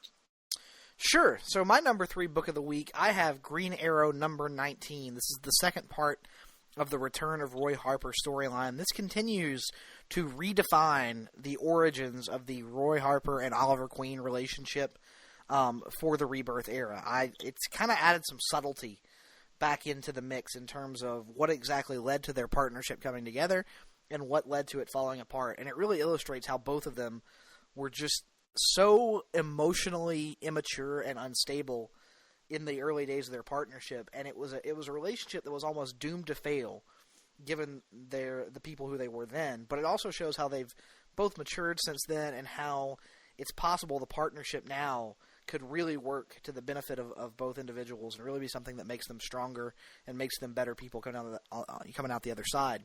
And also, this represents a great return to the classic, heavily politically influenced Green Arrow stories, and that this is pretty much just a straight-up comic book parallel for the debate over the Dakota Access Pipeline that's been dominating the headlines for the better part of what feels like a year or so. So, loved the hell out of Green Arrow number 19. Excellent. Looking forward to catching up to that book in, of course, 6 to 9 months. With my number 3 book of the week, I have Titans number 6 by Dan Abnett and Brett Booth. This is the conclusion to the opening arc of Titans, which was a 6-part story called The Return of Wally West, detailing his battle with Abracadabra, or the team's battle with Abracadabra, but primarily Wally. This is Wally in the Speed Force with his memory of Linda Park, who, of course, before the timeline was messed with, was, of course, his wife, who gave him children that we have not yet acknowledged, but have been sort of hinted at. And, this is him in the Speed Force. He's content. He's happy there. But he has that nagging voice in his ear that is Linda telling him that it's not real, that he needs to go back and embrace what's real and go back to the real world and save his friends, the Titans. A lot of really good stuff going on here. All of the best stuff in this issue takes place in the Speed Force. It's all about Wally coming to grips with who he is, what his role is on this Earth that he's on, in this timeline that he's in that has been taken from him and changed and manipulated. He finds his purpose, comes back, saves the day. I have to admit, though, it felt, maybe appropriately enough for a Flash story, it felt a little fast at the end. It felt like the Abracadabra confrontation wrapped up a little too quickly for my taste, Kadabra is just casually tossed into the time stream. So it wasn't a perfect story, but it was a good one. Glad to hear that. Glad to hear that you enjoyed it. Moving on to my number 2 book of the week, I've got The Mighty Thor, number 17. This continues the Asgard-Shi'ar War, and this one puts the focus back front and center on, the character of Jane Foster Thor and how she's interacting with these two Shi'ar gods, and it really shows you how she's so utterly different than any of the other Asgardians in that she's humble and loving and caring in a way that, the classic Thor has never really been. She has so much compassion for anybody she comes across, and it really helps to illustrate the difference between her and these very haughty Shi'ar gods that she finds herself in conflict with. Throw in the reveal behind the origins of this conflict, how it all came about, which was one that, I kind of saw coming a little bit, but it was a good reveal nonetheless. And it just, Jason Aaron continues to knock it out of the park each and every issue with both of his current Thor titles. And I continue to say this is going to go down as one of the greatest creator runs of all time when all is said and done, because Jason Aaron is continuing to kill it on the Thor titles. Glad to hear it. I know you've been enjoying his run on Thor for quite some time now.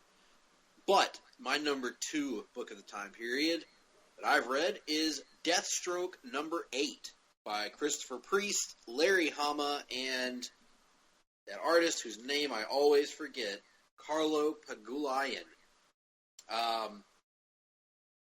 This is in a bit of a theme, spoiler alert, for my list this week. This is a Superman guest appearance in Deathstroke. And it's really compelling. I have to be honest, the first half of this comic, I was kind of lukewarm to it. I was like, this is probably...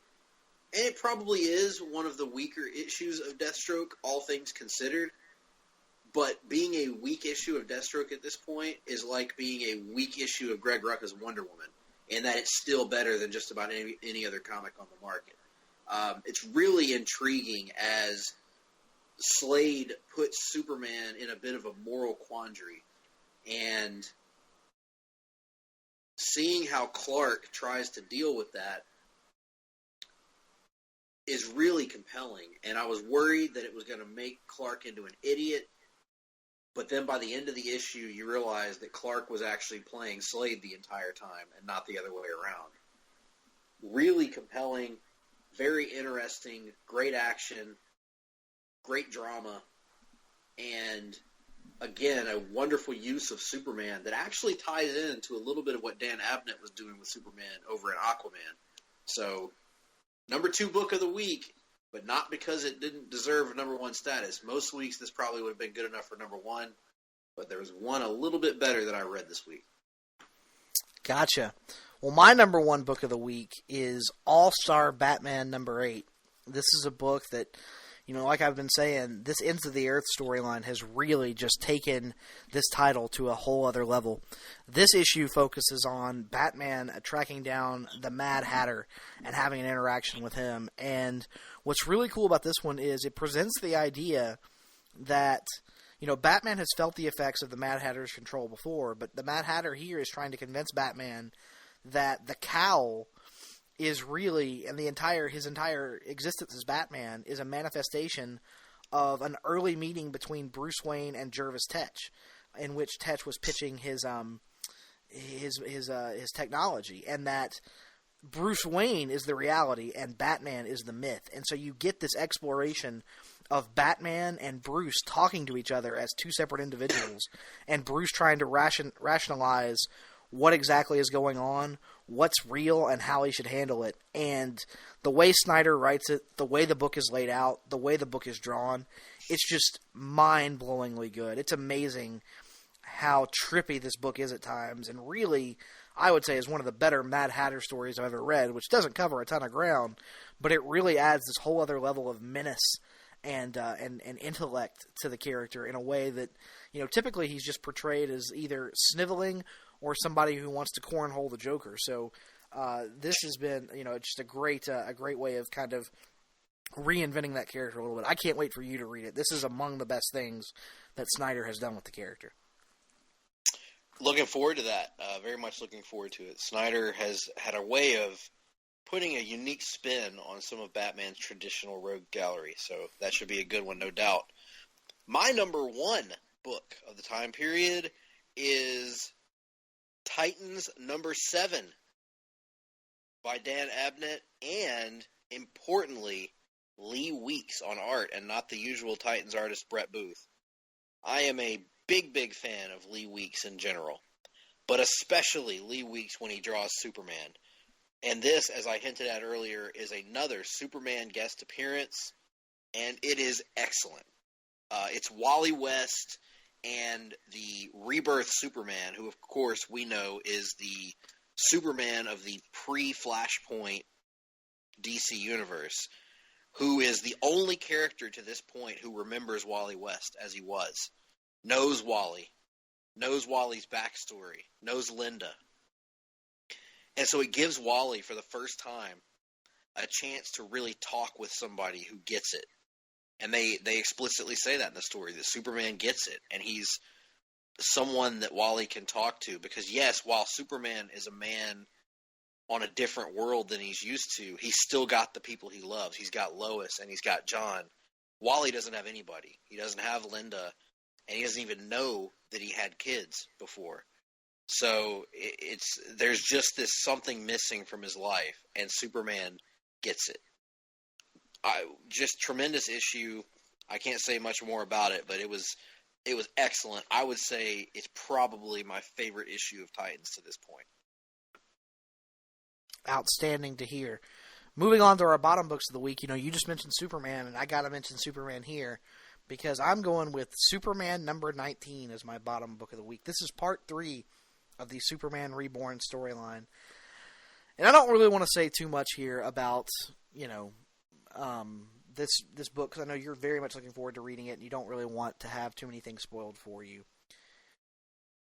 I will say this. I am going to wait to pass Ultimate Judgment until I see, how the final part of Superman Reborn plays out. But the last page reveal here and the tease of a return to a Superman concept from the 90s that is not among my favorite concepts in comics, I'll put it that way, have me very, very concerned about the future of the Superman line going forward. And it makes me worry that DC may have missed the point of Superman's success thus far and be... I am concerned they may be undoing a little bit of some of the stuff they've done in Rebirth. And I am not interested in that in the least.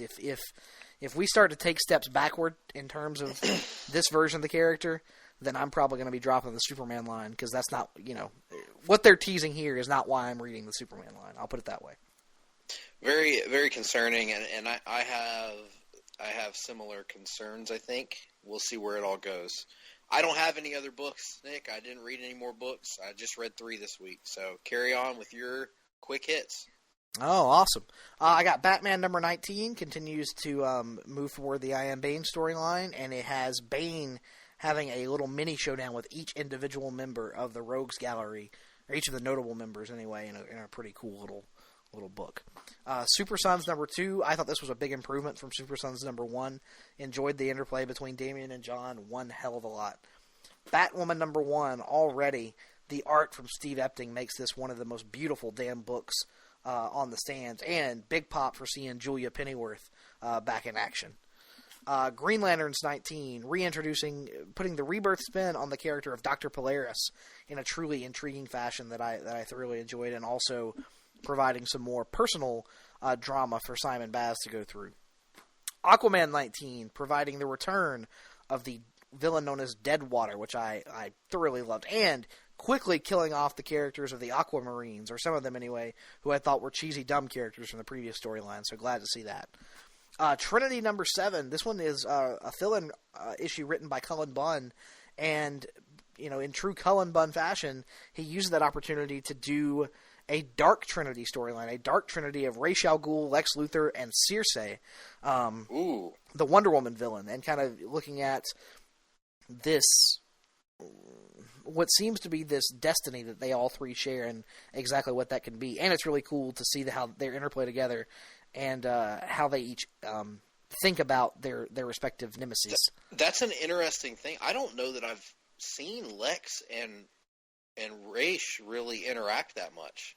No, nor have I, and it was a really cool take, especially given the fact that Lex is supposed to be turning over something of a heroic leaf lately. And then finally, I've got Spider-Man number 14. This is the 5th part of the Sit in a Tree storyline.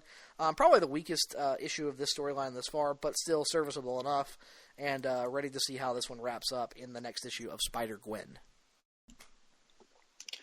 Awesome. Well, that brings an end to reading, which can only mean that it's time for watching.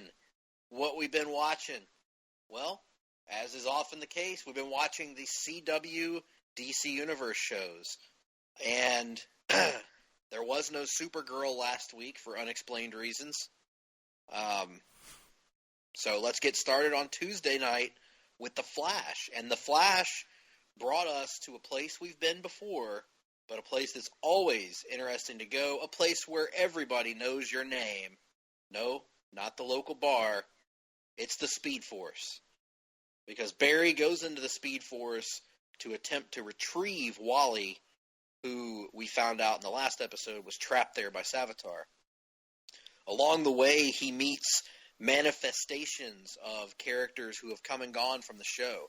Characters such as Eddie Thawne, Ronnie Raymond. I was thinking about Robbie Amell, the actor that plays him.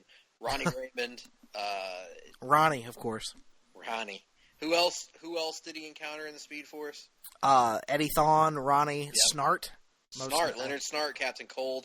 All of these, of course, manifestations created by the Speed Force to screw with Barry's mind a little bit and to try and impart a lesson on him. Right, to try and teach him a lesson, more so than to screw with him, I would say. And he also encounters Zoom while he's in there, or the husk of Zoom, the Black Flash. The Black Flash, or Death the Black Racer, or whatever version of the character they're making him. And really imparting their disappointment with Barry for his actions at the end of last season. Nick and I, have lamented the actions of Barry at the end of last season because they seemingly undid the emotional effects of the Kevin Smith directed episode last year, where in his communication with the Speed Force, Barry seemingly came to grips with the death of his mother. Well, happily enough, the Speed Force called Barry out on his BS. Yep. And that was very effective, I thought. That satisfied me, made me feel a little bit better about how things went down the last time. And also, we got a pretty cool confrontation, I thought, between Jesse Quick and Savitar. Mm-hmm. Unfortunately, I wasn't super thrilled about the fact that Jesse gets sent away at the end to Earth, to a different Earth. I didn't understand why she didn't just go back to Earth 2 with her dad. But well, they explained that. She said to Earth 3 needs somebody to protect it. But what about Earth 2? Does it not need somebody to protect it? Well, I think her thought is that, she has seen Earth 2, she knows it's fairly calm, and also, if she's concerned about Savitar hunting her down, I think in her mind, she would want to be somewhere where he wouldn't think to look. Okay, well, that's fair.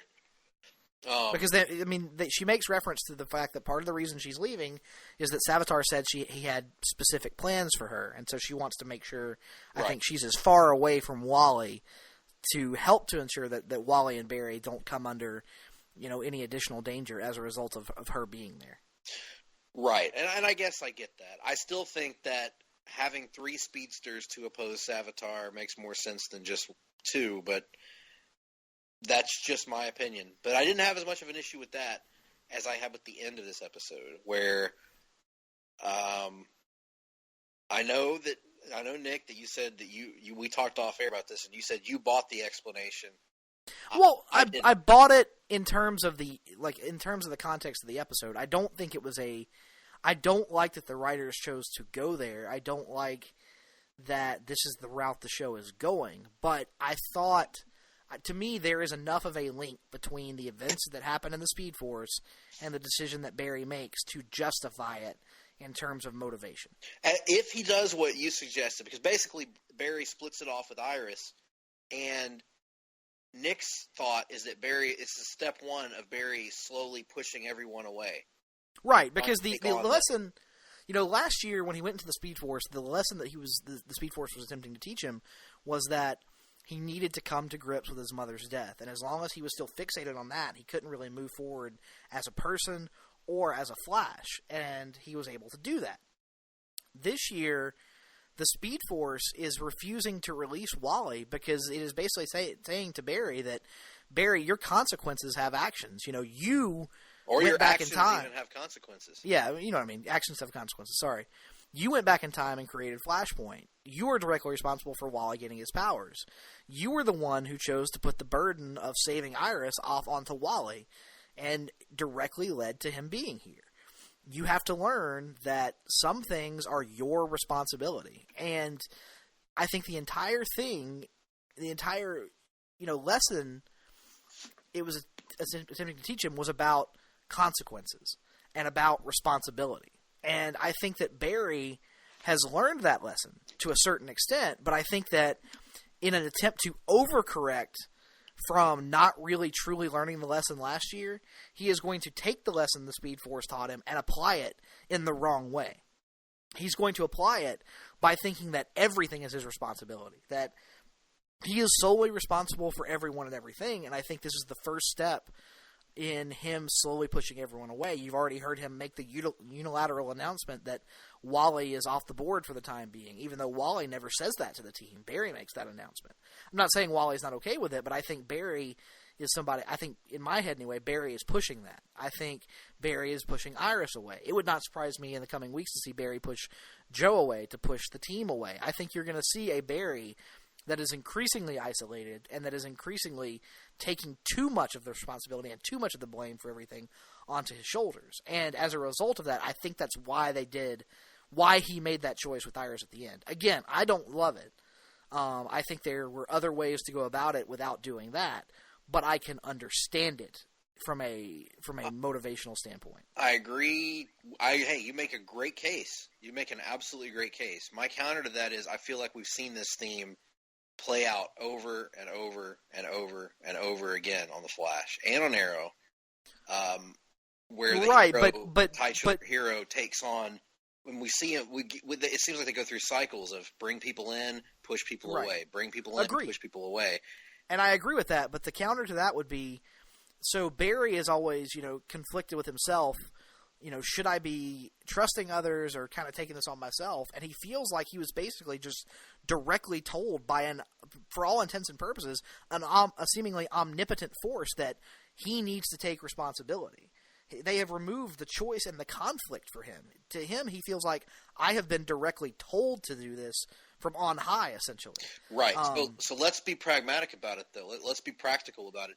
What does breaking up with Iris actually accomplish? Does Savitar forget that he loves Iris? Does Savitar think that he no longer loves Iris because he broke up with her? Does Savitar forget how to find Iris? No, I think that it's an attempt. He knows now that he is the only one who can save Iris, that he has to take that responsibility on himself. And I think he misguidedly, he thinks that anything else is distracting him from that main goal, and he is going to seek to limit attachments to others to focus solely on the goal of becoming faster, which lends itself to another theory I have about I think you and I share about the show. Yes. And so it's all, to me, tied into this theme of Barry has always danced around. What they've always done with Barry is they've put over how he is different from Oliver in that his humanity and his compassion is what makes him who he is. And so when you start to think, what happens if he starts to lose that a little bit, lose that connection to others, lose that that compassion, and lose that humanity? What could happen? And I think that's part of the story they are attempting to tell with Barry and, quite frankly, Savitar. So that, yeah, and I think not to put too fine a point on it, but the concept that we have that we're talking about here is that Barry, the actions that he's taking are unwittingly turning himself into Savitar in the long term. Yes. So Right now, our leaders in the clubhouse for most likely to be Savitar would be, in order, Barry and then Wally. So, and then I will throw a distant third to Jay as well. And just to cover all bases, I'm going to throw out David Hasselhoff as a possibility as well. What about Wells, HR? He's on the list somewhere. I don't think it could be HR. I think they pretty well eliminated that possibility, unless it's a future twisted version of HR. But I don't think it's HR. It could be A. Wells though. I don't think it's out of the realm of possibility that it's Harry Wells, but that's an unlikely possibility. Somewhere around the Hasselhoff possibility. So that wraps up the Flash. Let's move on to a completely different style of episode, and that is Legends of Tomorrow, which took the team back to the space race, to the Apollo 13 mission, to be specific, because the Reverse Flash finds out that Commander Steele, is it? Yes. Hid the last fragment of the Spear of Destiny somewhere on the moon. And more specifically, in the flagpole that Neil Armstrong planted on the moon during the Apollo 11 lunar mission. Yes. So the team goes back, and this gives the writers carte blanche to make every Apollo 13 joke they can possibly think of. And it's awesome. And along the way, we find Steele working for NASA and talking to his grandson, Nate, who we know as Steele. And they interact with one another and do their grandfather deal, and they kind of work out some family issues along the way. Meanwhile, the rest of the Legends team goes up into space to try and retrieve the spear, because Reverse Flash has commandeered one of the other has commandeered the Apollo 13 rocket and is going up to the moon to take this last piece of the spear. Along the way, Ray Palmer ends up trapped in a space shuttle with the Reverse Flash, forced to work with him.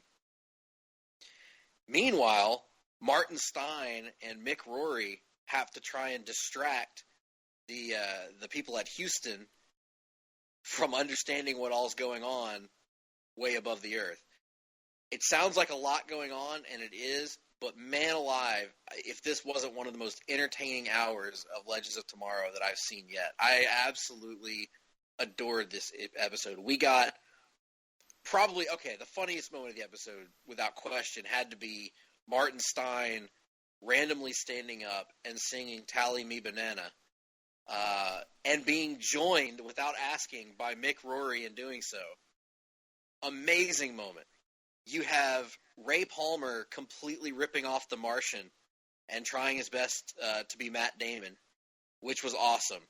Actually, Ray Palmer had just tremendous line after tremendous line after tremendous moment throughout this episode.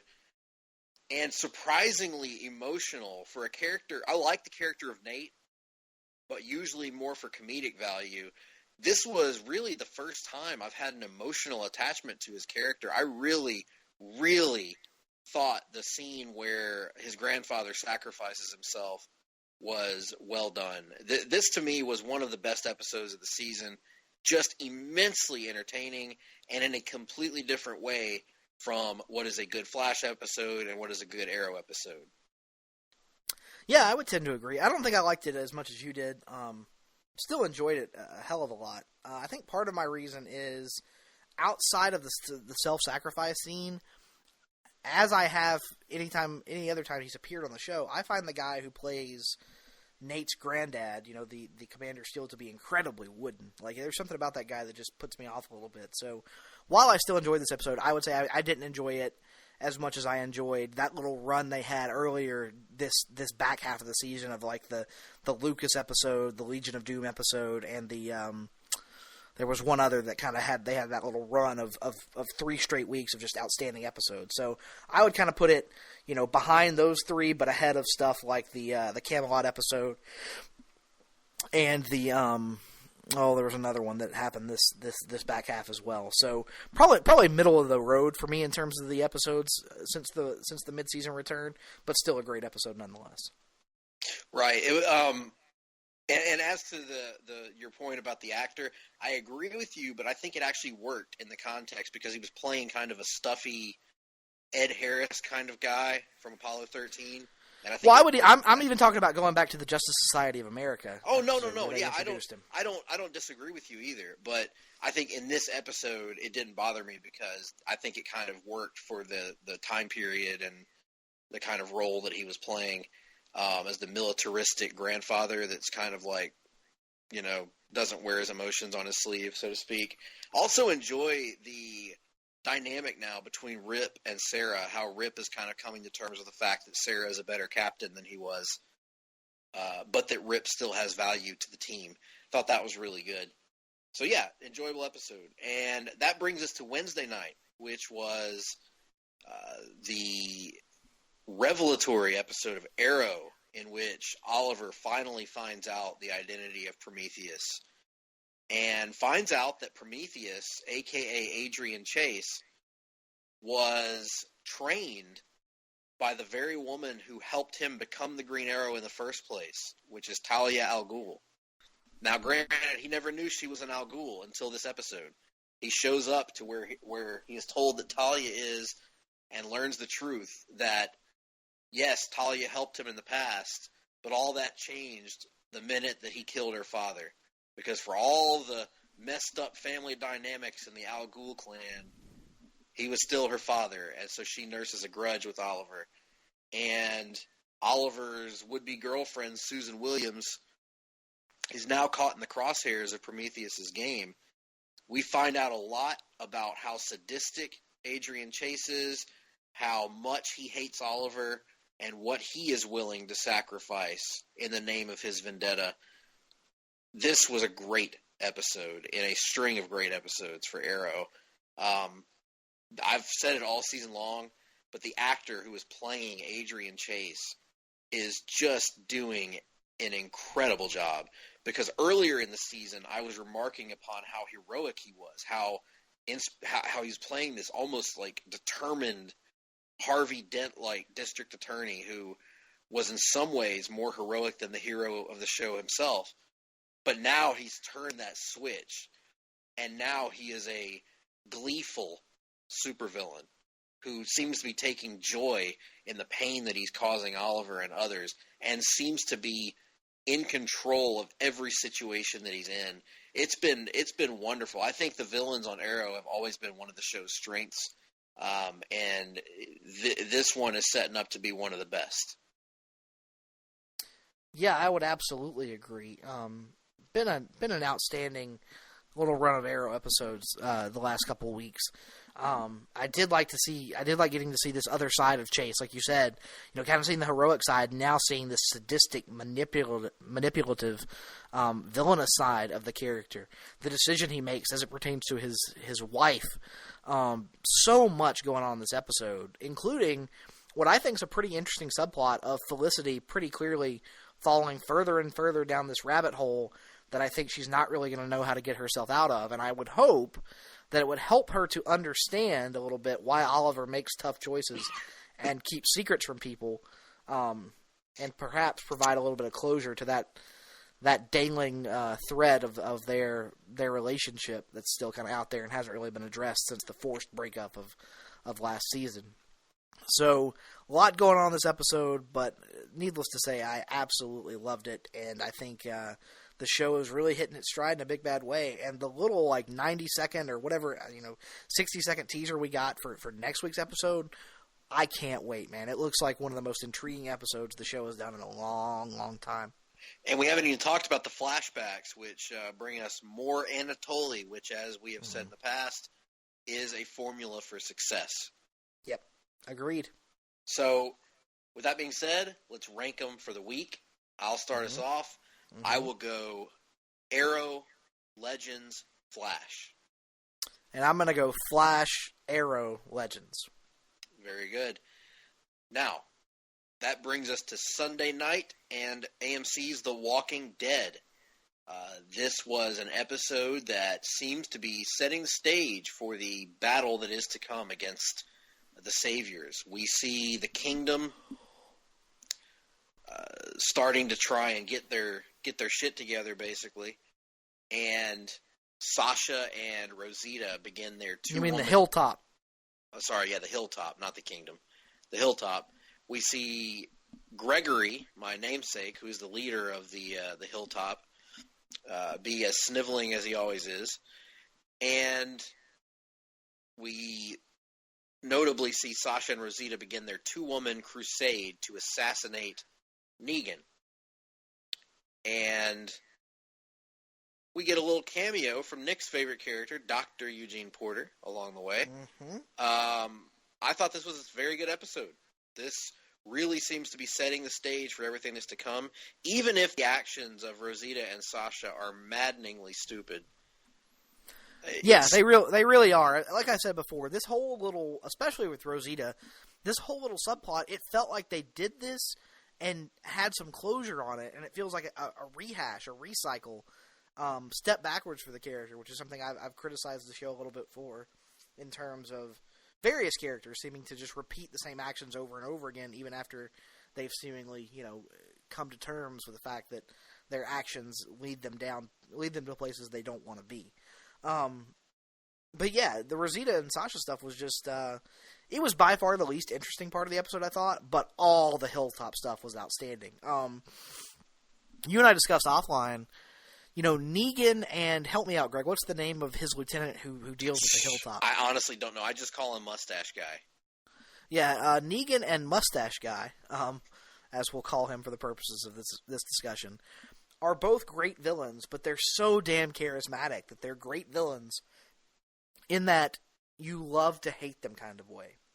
Whereas Gregory is just one of the show's most effective villains ever, in that he's just such a 1980s NWA chicken shit heel that you want to see so desperately get his comeuppance, and he just snivels and backstabs his way out of seemingly every situation that I can't wait until that character finally gets what's coming to him. He's so effective. A good analogy, Negan is Shooter McGavin, and Gregory is the attorney from Billy Madison.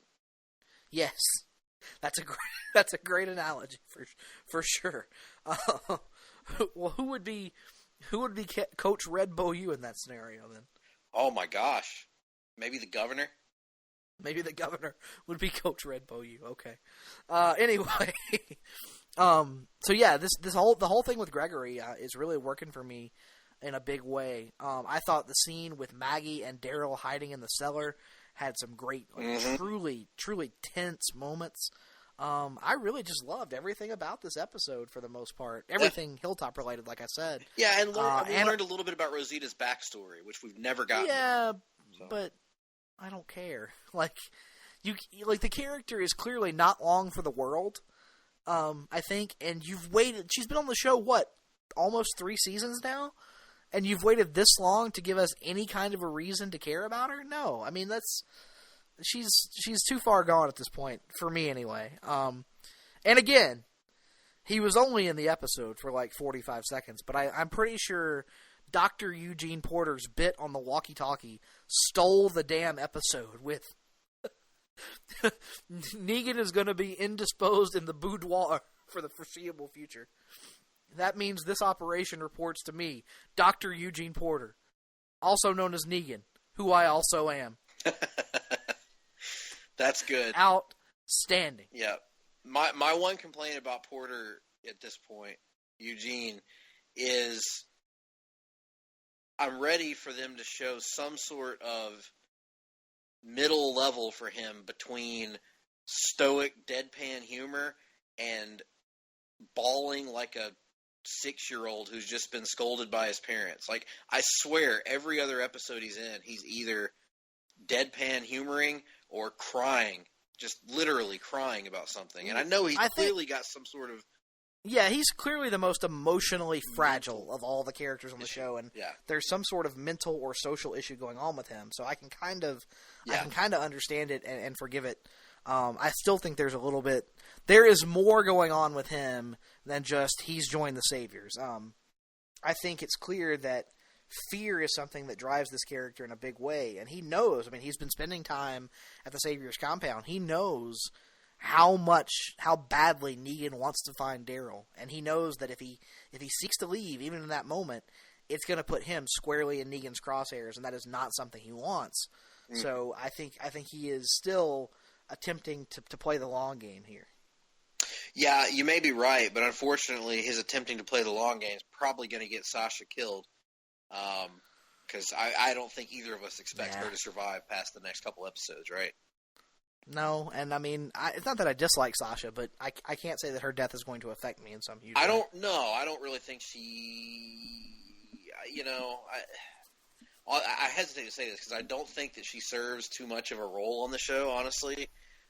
But man alive, it really isn't going to do much to dispel my old theory about, they can only have a certain number of minority characters on the show at once.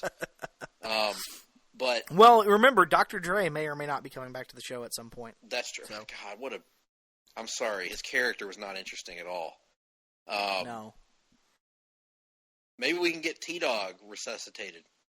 Oh, if we are resuscitating season 1 characters, Greg, there is only one that deserves to be brought back from the Netherworld. I would stop watching. And I would love if you want to talk about Charles Xavier. You want to talk about no. Here's how it happens. They're having the big climactic showdown with the Saviors.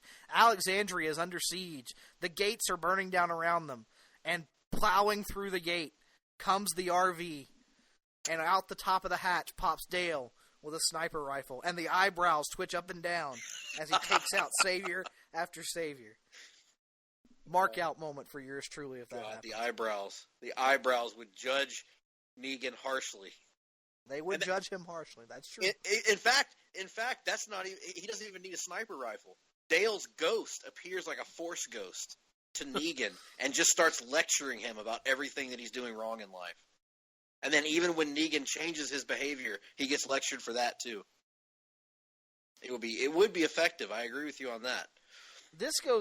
All this goes back to your defense of the character of Shane repeatedly, and how Dale was one of the few characters willing to call him out on his shit all the time. I want to know, Nick, let's take a poll of everybody in the house before we do this action.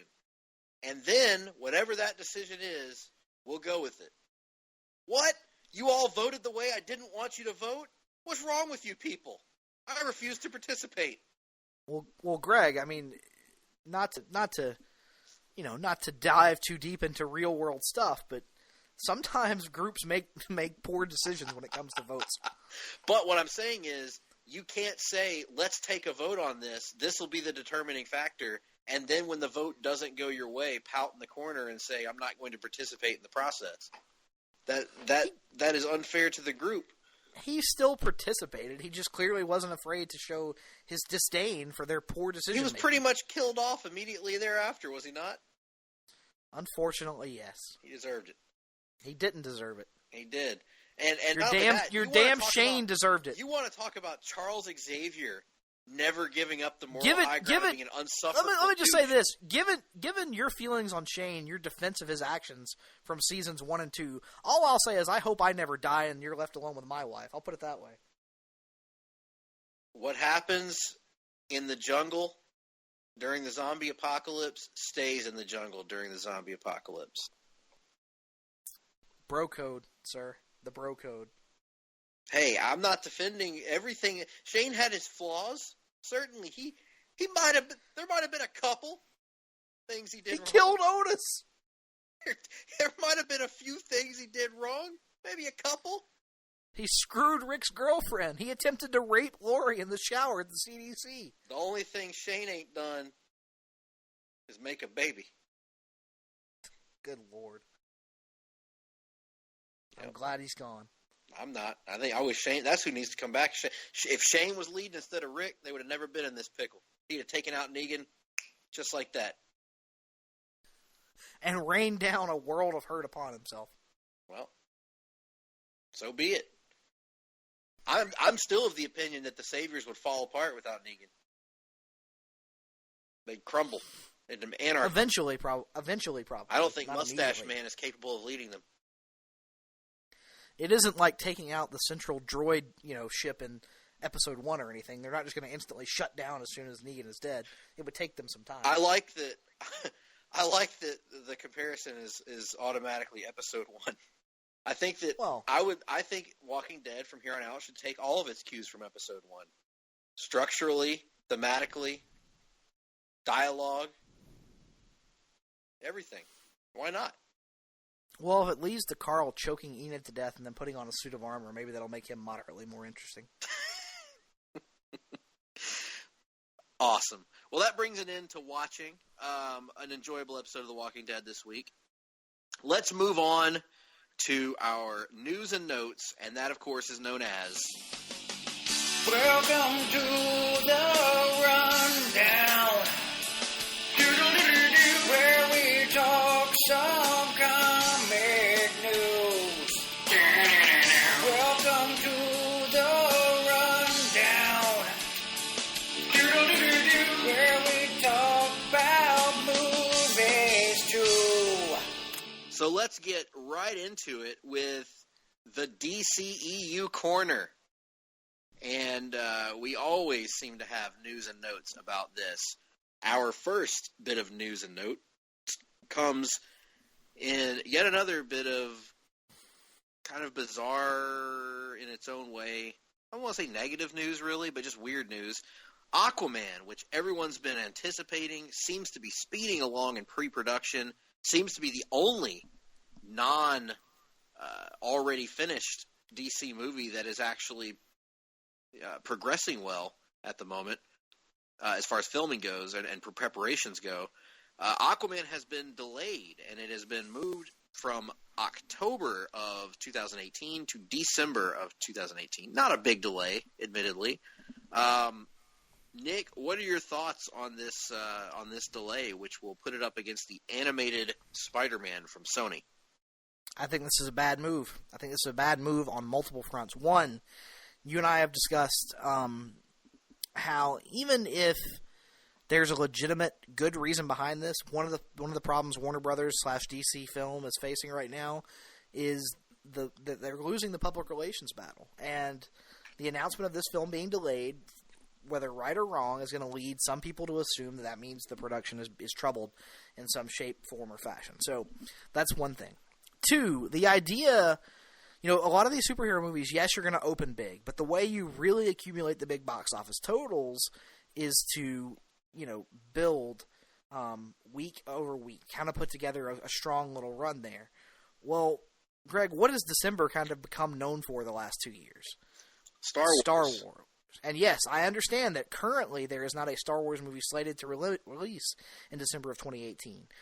It has heavily been rumored by pretty much all of the Star Wars fan sites and reporting sites that is going to change, because each of the Star Wars films that has been rumored for a May release has eventually been moved to a December release. So I would be highly surprised if there doesn't wind up being a Star Wars movie slated for December of 2018. Just my opinion, nothing to back that up. But throw that in there with the fact that I am of the opinion that the animated Miles Morales Sony movie is going to be focused towards a younger audience and marketed like a kids movie, something in the vein of Kung Fu Panda or Despicable Me.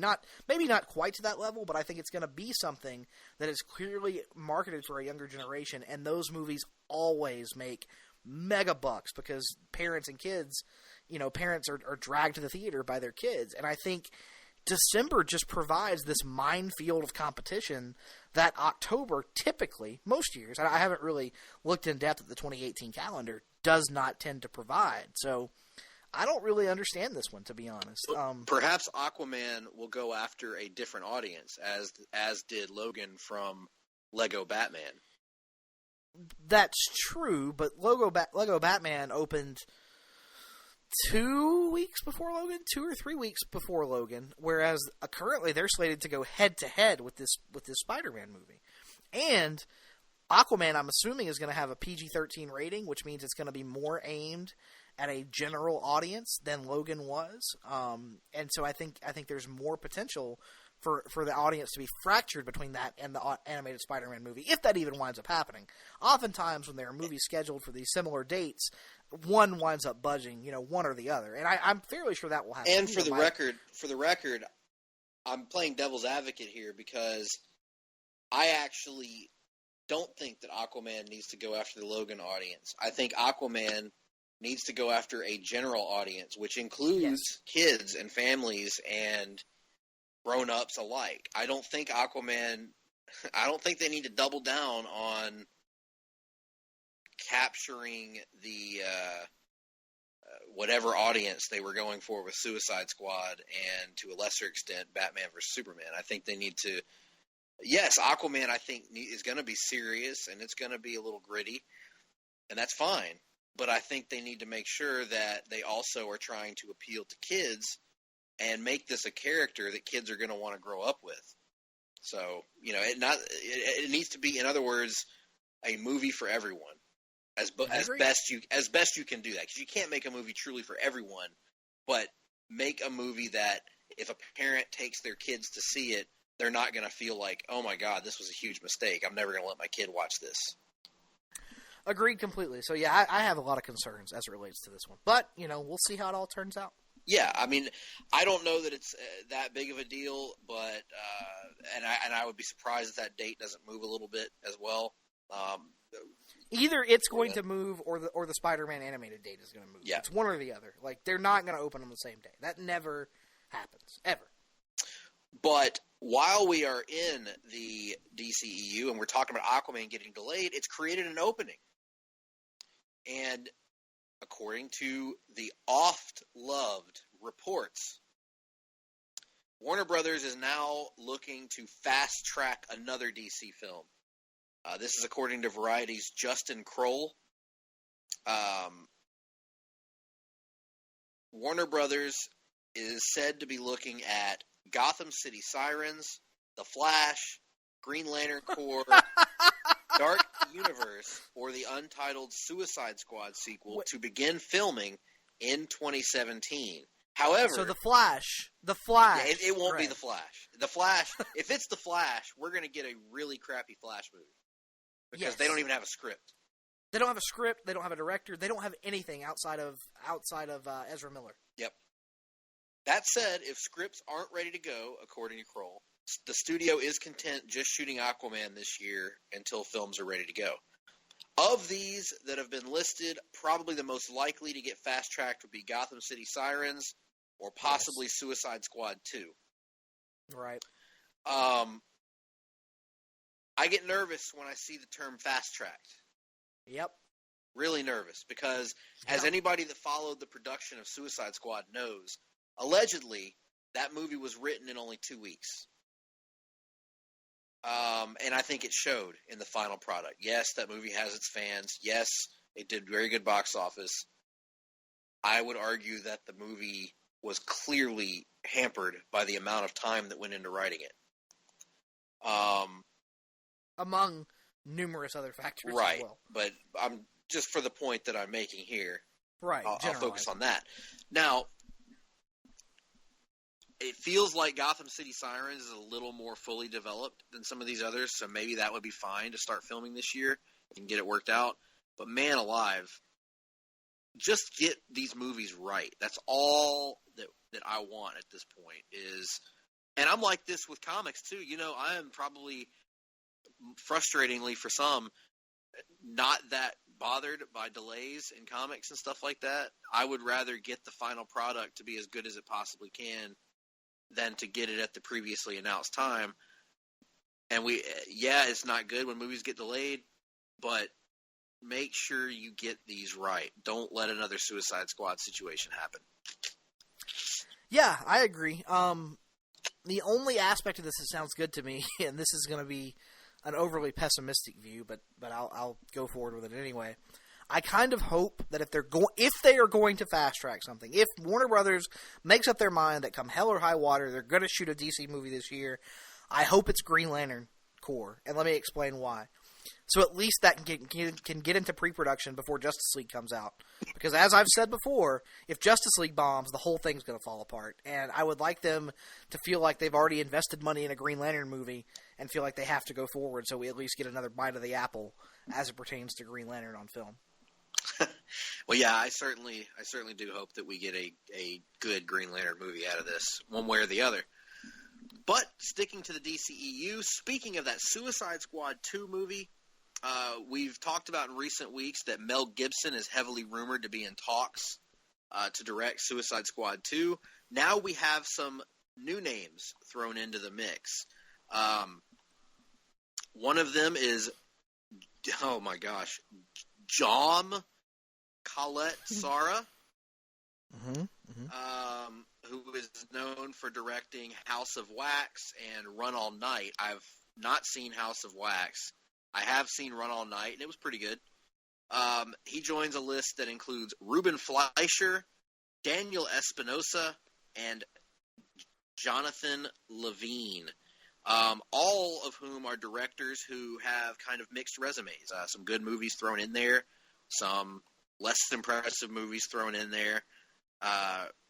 Ruben Fleischer is known as the director of Zombieland, which is an excellent movie.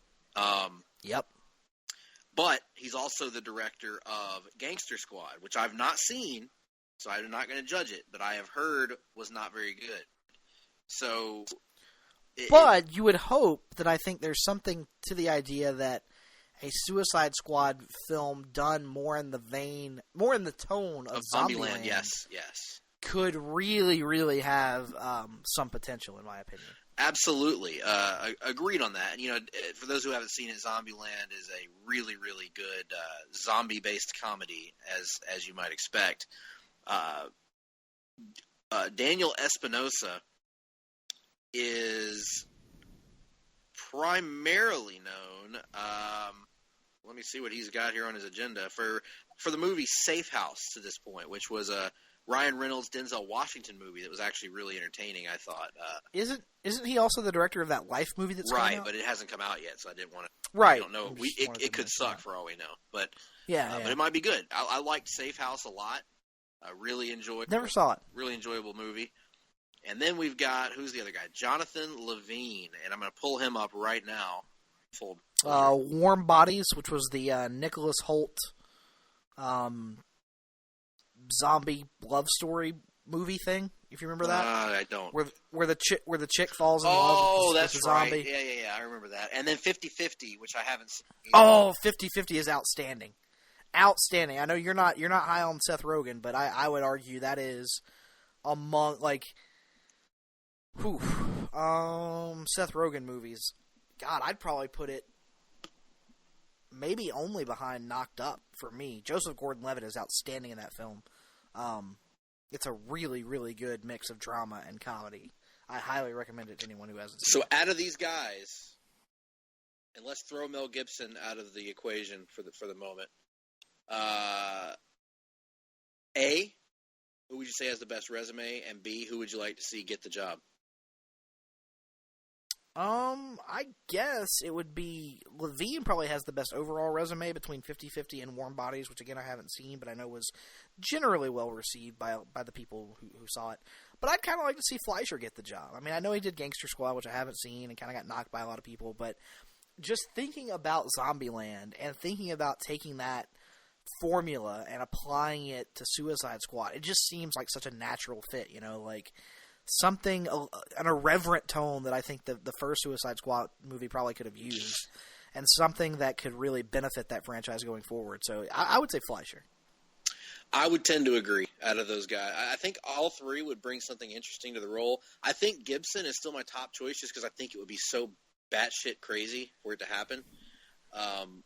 But out of those choices, I think Fleischer tonally would be probably the best choice, even though you could argue that, you know, if they were trying to do a more serious style movie, Levine might be a better choice, but I would like to see that kind of irreverence brought in. So yeah, I agree with you on that.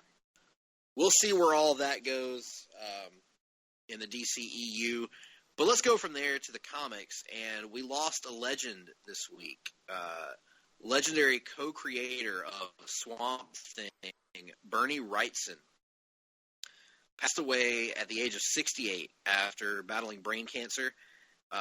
Wrightson is known as one of the great horror artists in the history of comics.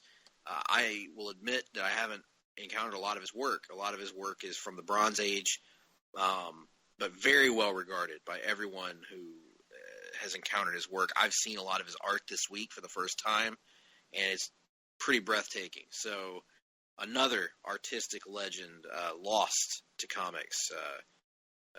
So hopefully DC will publish an omnibus or some sort of collection of his work in the near future. Yeah, absolutely. Again, like you, I'm not overly familiar with a lot of his work, but clearly a legend, clearly a guy that was very well regarded by a lot of people in the industry and, fans as well, and told some very influential stories, and, hopefully he'll be a guy that'll be well remembered by the fandom for years to come. And sticking to the printed page and to DC Comics, we got an announcement this week that, well, we've had a good run, folks. But alas, DC is kicking off a big summer event. And it's going to kick off with 2 individual stories. And the event is called Dark Days. It kicks off with Dark Days, The Forge #1, and Dark Days, The Casting #1. And this will, according to DC, kick off a massive summer event that will, quote, stop me if you've heard this before, everybody, break new ground in DC's publishing line, end quote. Bold words. This is going to be headed up by Scott Snyder and James Tynion IV, who have long and storied histories with Batman. And Batman is front and center in the art promoting this event. And check out this team of artists: Andy Kubert, Jim Lee, and John Romita Jr. This book's never coming out. Snyder is kind of spearheading the event, according to DC. He says it posits a mystery that traces all the way back to when he started on Batman. Says he's hinted at the mystery over the years with Easter eggs and clues. It begins at the dawn of man and spans generations of heroes and villains, ultimately leading to huge revelations about the past, present, and future of the DC universe. All the artists are excited about it. It's going to be damn beautiful, the artwork. We know that. It's sure to face massive delays, but the artwork when it comes out is going to be beautiful. There was a big creative summit, and interestingly enough, one of the aspects about this event is it's got much more input from the artists than prior DC events. According to Jim Lee, that was part of the idea of this summit, that he and Dan DiDio have been talking for a long time about bringing artists back to the table in the creation of these big events. So it could be interesting. We don't know much else about it. We don't know how it ties into the previously announced event that Snyder has planned with Greg Capullo, his Batman artist, that is planned in the near future. This fall, apparently, is the plan. So the speculation is that this may tie into that or set that up. We don't know. But lead directly into it, yeah. But a lot of people are kind of overreacting to this right now, saying that, well, it's called Dark Days, and it's bringing Dark Days. So this is going to be a reversion back from all of the optimism of Rebirth to the gritty, grim, overly serious New 52 era. I think that's an overreaction. I think, we don't know enough about the event. Could it be that? Is it beyond the realm of possibility? I mean, sure, it could be, but we just don't know enough about it. With Scott Snyder at the helm, I have hope. I have no reason to doubt this project. Sounds like it'll be cool, and I'm excited to see what kind of stories they're going to tell. Absolutely. Yeah, I would say that's an overreaction. I kind of get the idea this has probably been in the works for a while. Remember, the rumor was that when Rebirth started, Jeff Johns sat down with all the various creative teams and kind of mapped out what has been referred to as a tentative 3-year plan. I have a hard time believing that the first major summer event of that 3-year plan would not have been already discussed and arrangements made for it. So I would say let's all pump the brakes. I think this is all, part of the plan, so to speak, and let's just let it play out. The cops have plans. Gordon has plans. Snyder has plans. Well, let's stick with DC, move to the TV side of things. We love The Flash. We've been supporters of The Flash from day one. It's been an awesome show. But one thing that we have talked about is the show tends to go back to these speedster villains every season as the big bads. In season one... Every damn season. In season one, we had Eobard Thawne, the Reverse Flash. In season two, we had Hunter Zolomon, a.k.a. Zoom. And this season, we have Savitar. But good news is on the horizon. If you're a little tired of seeing Barry fight against people who just happen to be a little bit faster than him until they aren't. Season 4 is confirmed by Andrew Kreisberg, one of the executives behind The Flash, to not be featuring a speedster villain. We know now that the big bad will not be a speedster. It will be a different kind of challenge for Barry Allen in season 4. Nick, your thoughts on this revelation? I like it, first of all. I think it, while I would agree that, speedster villains present the greatest, physical threat to Barry in terms of being able to match him with his power set and whatnot. I think it has been done, over and over a little bit to this point. And finally, this has got to be the Rogues, right? Gotta be.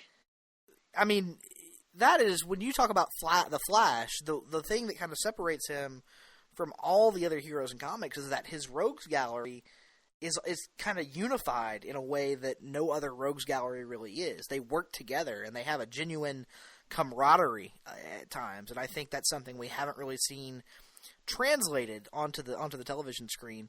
I mean, at times you'll get little 2 or 3 member team ups, but I'm talking like a full on 5, 6, 7 rogue,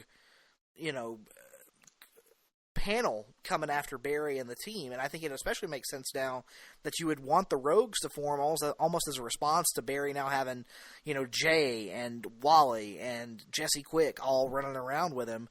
Cisco, to a certain extent. I think it just makes sense that the Rogues have to be the next ones up. I mean... And much like Prometheus has been to Arrow this season, I think Flash needs to pull back the stakes a little bit in terms of every villain that the Flash has faced to this point has literally had the fate of the universe or even the fate of the multiverse at stake in these battles. The Rogues are unique in that their goals are much smaller. They don't care about destroying the multiverse or destroying the universe and remaking it in their image. They basically just want to steal stuff and get away with it. Yeah. And I think... Well, and I think clearly, using them as the big bad for a season, I think their goal would be to, remove the Flash so that they could steal stuff. Absolutely, but, means to an end and whatnot. Right. It's a needed... The way that Prometheus on Arrow is concerned with destroying Oliver, as opposed to Damien Dark, who wanted to blow up the city, or Ra's al Ghul, who wanted to cleanse the earth. Well, Damien Dark wanted to blow up the world. The world, yes. Nuclear war, holocaust, nuclear wasteland. Yeah, essentially. Prometheus has been a return to kind of the, or even, Malcolm Merlin wanted to destroy a part of the city. Prometheus just wants to destroy Oliver. It's more of a return to Deathstroke than anything else. Flash needs that, I think, to kind of pull. I'm enjoying the Savitar story. Don't get me wrong; it's been great. But I think next year we need to pull back and refocus and show that not every battle needs to be for the fate of the universe. We talked about this in the Green Lantern comics a while back. That it's been nice to see them tone back to more personal conflicts in a book like Green Lanterns. So, yeah, hopefully that will be the case in the Flash season 4. Moving on to Sony's little talked about movie slate. We actually had an announcement from them that looks like there's going to be a Venom movie after all. Yep. The October 5th, 2018 has been set aside by Sony's Columbia Studios to do a Venom feature. We don't know how or if it will connect to Marvel's upcoming Spider-Man reboot, Spider-Man Homecoming. I would assume that it won't tie into that. Not directly at first, I would think. I would think there would be the potential that you could possibly cross them over at some point if you wanted to, but I don't think there's going to be direct references to I'm imagining Spider-Man. This will be its own entity, and it looks like Alex Kurtzman is still attached to direct it. I don't know that they have a script. I don't know that they have a premise for it yet. You know, who knows? But they have a premise. I'm pretty sure I know what the premise is. What that is. The premise is, let's get some of that Logan money. That's what the premise is. I don't think the announcement of this is any coincidence whatsoever. Like, I think they're looking at the Spider-Man properties they have the rights to and going, what can we do that lifts that formula, and scanning down with their finger and seeing Venom and going, make the and Venom by that movie formula, and do it like you Logan. don't mean a thoughtful, compelling movie. You mean a violent movie. A violent, over-the-top, R-rated movie. Now, as somebody who admittedly likes Venom, read the Venom Lethal Protector series when I was a kid, even I have to say, I don't know what the hook is for a Venom standalone movie. I think the hook is, you can do kind of an anti-hero movie that hasn't really been done a ton to this point. I mean, you could make the argument that the Punisher films were anti-hero movies, Deadpool for sure. But the idea is that Sony hasn't really had the opportunity to do one of those. You can kind of reach a different audience. My concern becomes, if you're completely divorcing it from the rest of the Spider-Man line, like, who is the threat? Like, who is he going to face? Are you going to do Venom versus Carnage, like, right off the bat? Are you going to do Eddie Brock as Venom? Are you doing Flash Thompson? Are you doing Mac? I mean, what exactly are you doing? I'm going to work on these. They've got to do Eddie Brock. I mean, they're not. I would think so. They're not going to start with any of the other ones, and the problem. But then again, how do you tell the story? How do you do Eddie Brock without? How do you tell the story of the symbiote existing, coming to Earth, inhabiting a body and corrupting it, then that person overpowering it and forcing it to help it save people? That's a lot for one movie. It is. You could just have but the symbiote will just fall out of the sky, a la Spider-Man 3 or something. Yeah, it's going to be a rushed movie, I'm sure. But I would assume you have Eddie Brock and you have him fight Carnage somehow. Carnage in the first movie seems a little weird, though. Yeah, but I mean, who else could Venom's opponent be? I don't know. I don't know. Maybe you present a more heroic version of Eddie Brock, and you have the symbiote splits off and goes in two different directions, and it finds serial killer Cletus Cassidy, and it finds struggling photographer Eddie Brock, and who works at the no, they can use the Daily Bugle, can't they?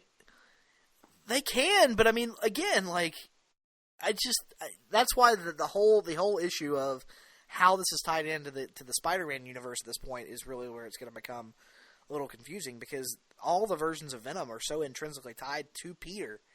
It's going to be tough to. I got it. To figure out a way to do it. Maybe as part of the deal to get Spider-Man, Marvel had to trade away the rights to Rick Grimes' favorite Marvel villain, Kang the Conqueror. Kang the Conqueror. That could be a possibility. But no, I maybe I'm just being cynical again, but I am convinced that the timing of this is just too coincidental for it not to be a direct response to the success of Logan. That's what it feels like to me anyway. Yes. Well, let's move over to the MCU, or should we say the MTVU? Well, it's all part of, in theory anyway, the Marvel Cinematic. Sure. In universe. theory, and that's what brings us to this news story. Because Anthony Mackie, who plays the Falcon in the Marvel movies, gave an interview recently, or talked at a presser, and somebody asked about the possibility of the TV characters, the Netflix characters in particular, appearing in the Marvel movies. And he said there is, quote, no chance of that happening, end quote, because he claims that the studios are completely divided. Marvel Cinema is completely separate now from Marvel TV, which plays into the rumors about the split between Kevin Feige and Ike Perlmutter, who runs the Marvel Entertainment Division, with Kevin Feige now reporting directly to Disney. What this means is unclear because Anthony Mackie doesn't really have any authority. Anthony Mackie doesn't call the shots, doesn't probably know the details of everything, but it does lend a lot of credence to what has been said. And let's be honest, there has been no reference at all in the movies to any of the Marvel TV properties. No reference to Agents of S.H.I.E.L.D. or anything else. Agents of S.H.I.E.L.D. But Agents of S.H.I.E.L.D. has featured but cinematic universe not characters. Since the split. Their last True. tie-in, the last Agents of S.H.I.E.L.D. tie-in that I'm aware of was Age of Ultron, and since then there has been no connection there. None of the Netflix shows beyond a passing reference to events in New York have tied in. It seems like what we were all excited about from the get-go of this integrated universe has not really played out the way that we thought it would. Even though, again, I'm not knocking it. I enjoy the Netflix series. I love the movies as separate entities right now, but it looks like we're not really getting that united front that we were initially promised. I would say this. I think that kind of makes sense on a certain level in that everything right now is building momentum towards Infinity War, and you're building towards Infinity War, and you're going in that direction very clearly.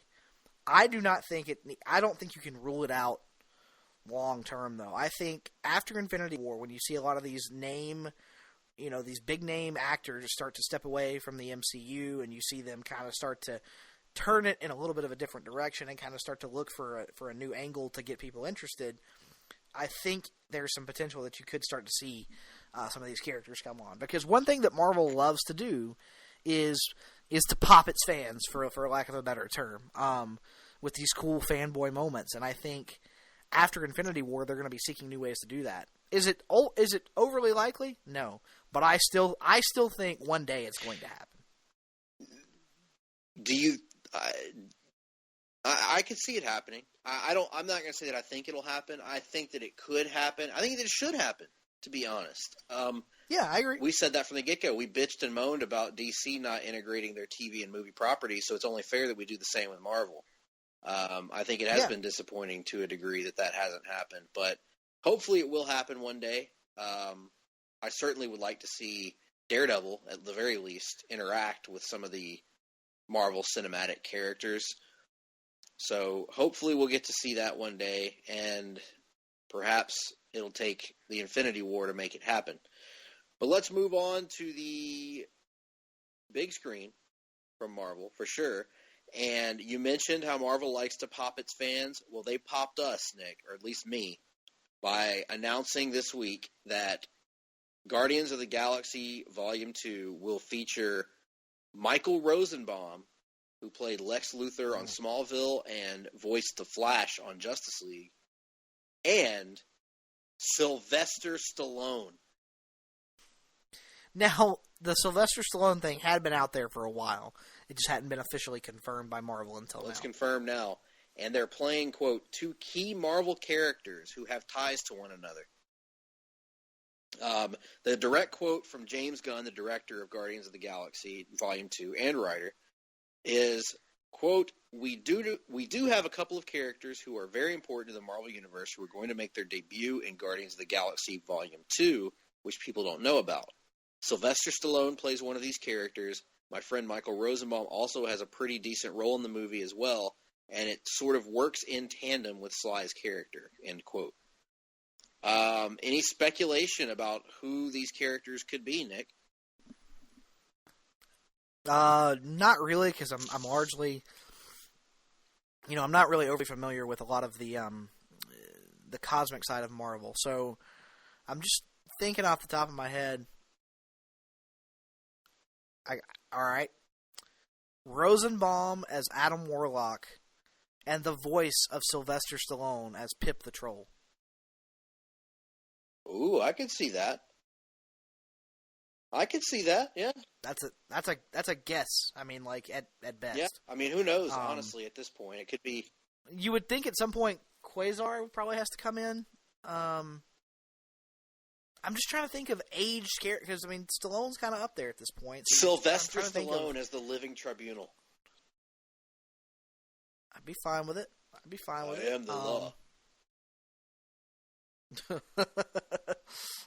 Sylvester Stallone doing a Russian accent as the voice of Cosmo. Hey, that could be a thing. Suffice it to say, yeah, but I really don't know, and I think that, yeah, and I think that James Gunn saying important characters is probably overstating it a bit. I think if they were ultra important to the movie, they would probably be main characters. You know, I think this is going to be more of a glorified. What if they were very important characters, like Rorschach? Then they would be in Watchmen Rorschach. Well, yeah, no, I'm very much excited about this, and just as important that no one seems to be talking about, this is a Tango and Cash reunion. Guardians of the Galaxy 2. Kurt Russell and Sylvester Stallone will both be in the movie, and I hope there's at least one scene where they both wear comically oversized 80s glasses. With that being said, folks, that wraps up the rundown, and with it, another Hard-Traveling Fanboys podcast. Hope you enjoyed our stroll down memory lane with the X-Men the Animated Series and our look at the week of comics and news and notes and TV shows. One little thing. Last week, we talked about confusion over Deadpool having teleportation powers in Marvel Ultimate Alliance. Well, I looked it up. Deadpool does not have the ability to teleport in the comics. However, he has been known to use teleportation technology, devices that allow him to teleport. Hence, why Ultimate Alliance allowed him to teleport. Hence, why it was still out of character for him to have the mutant ability to teleport in X-Men Origins Wolverine. So that little mystery, for us anyway, has been solved. Nick, tell the good folks what's coming their way in coming weeks. Sure. So next week here on the podcast, we're celebrating our landmark 50th episode with a very special giant-sized edition looking back at the first year of DC's rebirth. We will be joined on this episode by Place to Be Nation personalities Todd Weber from Conversation Comics, Jennifer Smith from Geek and Sassy, and Russell Sellers from Sellers Points, in which we'll be discussing pretty much all the ins and outs and what have yous of DC's Rebirth initiative, now almost 1 year into the initiative. The week after that, we will be broadcasting live on location, or actually tape delay on location from Orlando, Florida, as myself, Greg, Todd Weber, Russell Sellers, and Andrew Chandler Fraser Garner all sit in a room together for an edition of Hard Travelers for Hire that we've kind of been building to since we started that little ongoing concept, in that we've finally reached Marvel's The Avengers. And really, that will kick off, or I guess really next week, the Giant Size kicks off a month-long celebration that is really intended to just kind of, look back, Greg, for us, as we're going to be marking not only our 50th episode, but also our 1 year anniversary in the month of April. And so all April long, we're going to be doing episodes that we've teased for a long time or talked about for a long time. We're finally going to be getting around to some of them. I know, in particular, Off the Page, I know we have talked about the idea of forcing me to watch Batman Forever again at some point and talk about all the reasons I hate it, and talk about why it's actually the worst Batman movie of all time, even worse than Batman and Robin. So we will be doing that at some point. We've got a big issue of Countdown that I can't remember what the theme of it is. And for long book hunters in the month of April, we will be taking a look at the book that gave our podcast its name. We, the Hard-Traveling Fanboys, will be taking a look at the Hard-Traveling Heroes as we go back to the old Denny O'Neil and Neil Adams classic Green Arrow, Green Lantern run. So lots of big things coming up for you in the month of April. Absolutely. And until then, let us know what you thought about the show. I already mentioned how you can get in touch with us, but just in case you missed it, Twitter at gphillips8652, at nickduke87, Facebook, look up Place to Be Nation Comics, join the page, join the discussion. Send us emails. Greg P. at placetobenation.com. Nick D. at placetobenation.com. Hope you enjoyed it, and we will wrap things up until next time. Have a good one, folks. X-Men are cool, X-Men rule, they're no fools, X-Men duel, fighting ghouls, they're not tools, breaking rules. First you got the Wolverine, super mega death machine. Gambit's cards are really keen, shine like rubies. Cyclops always leads the team, while sometimes making out with Jean. Rogue and Storm are real hotties, with big boobies. Jubilee, cheerfully, fireworks off with glee, and the beast once at least quotes the book War and Peace. ESP is the key constantly for Xavier. And there's some other X-Men too, but they don't have a lot to do. Just some cameos for you to view. And there's this evil bad guy who lost his parents cause they're Jews. Magneto's his nom de plume. It's true. All these guys want this guy flying high in the sky, really try not to die, getting by knowing why they are the saviors. Xavier's X-Men kick-ass. X-Men is a kick-ass show. Now you know.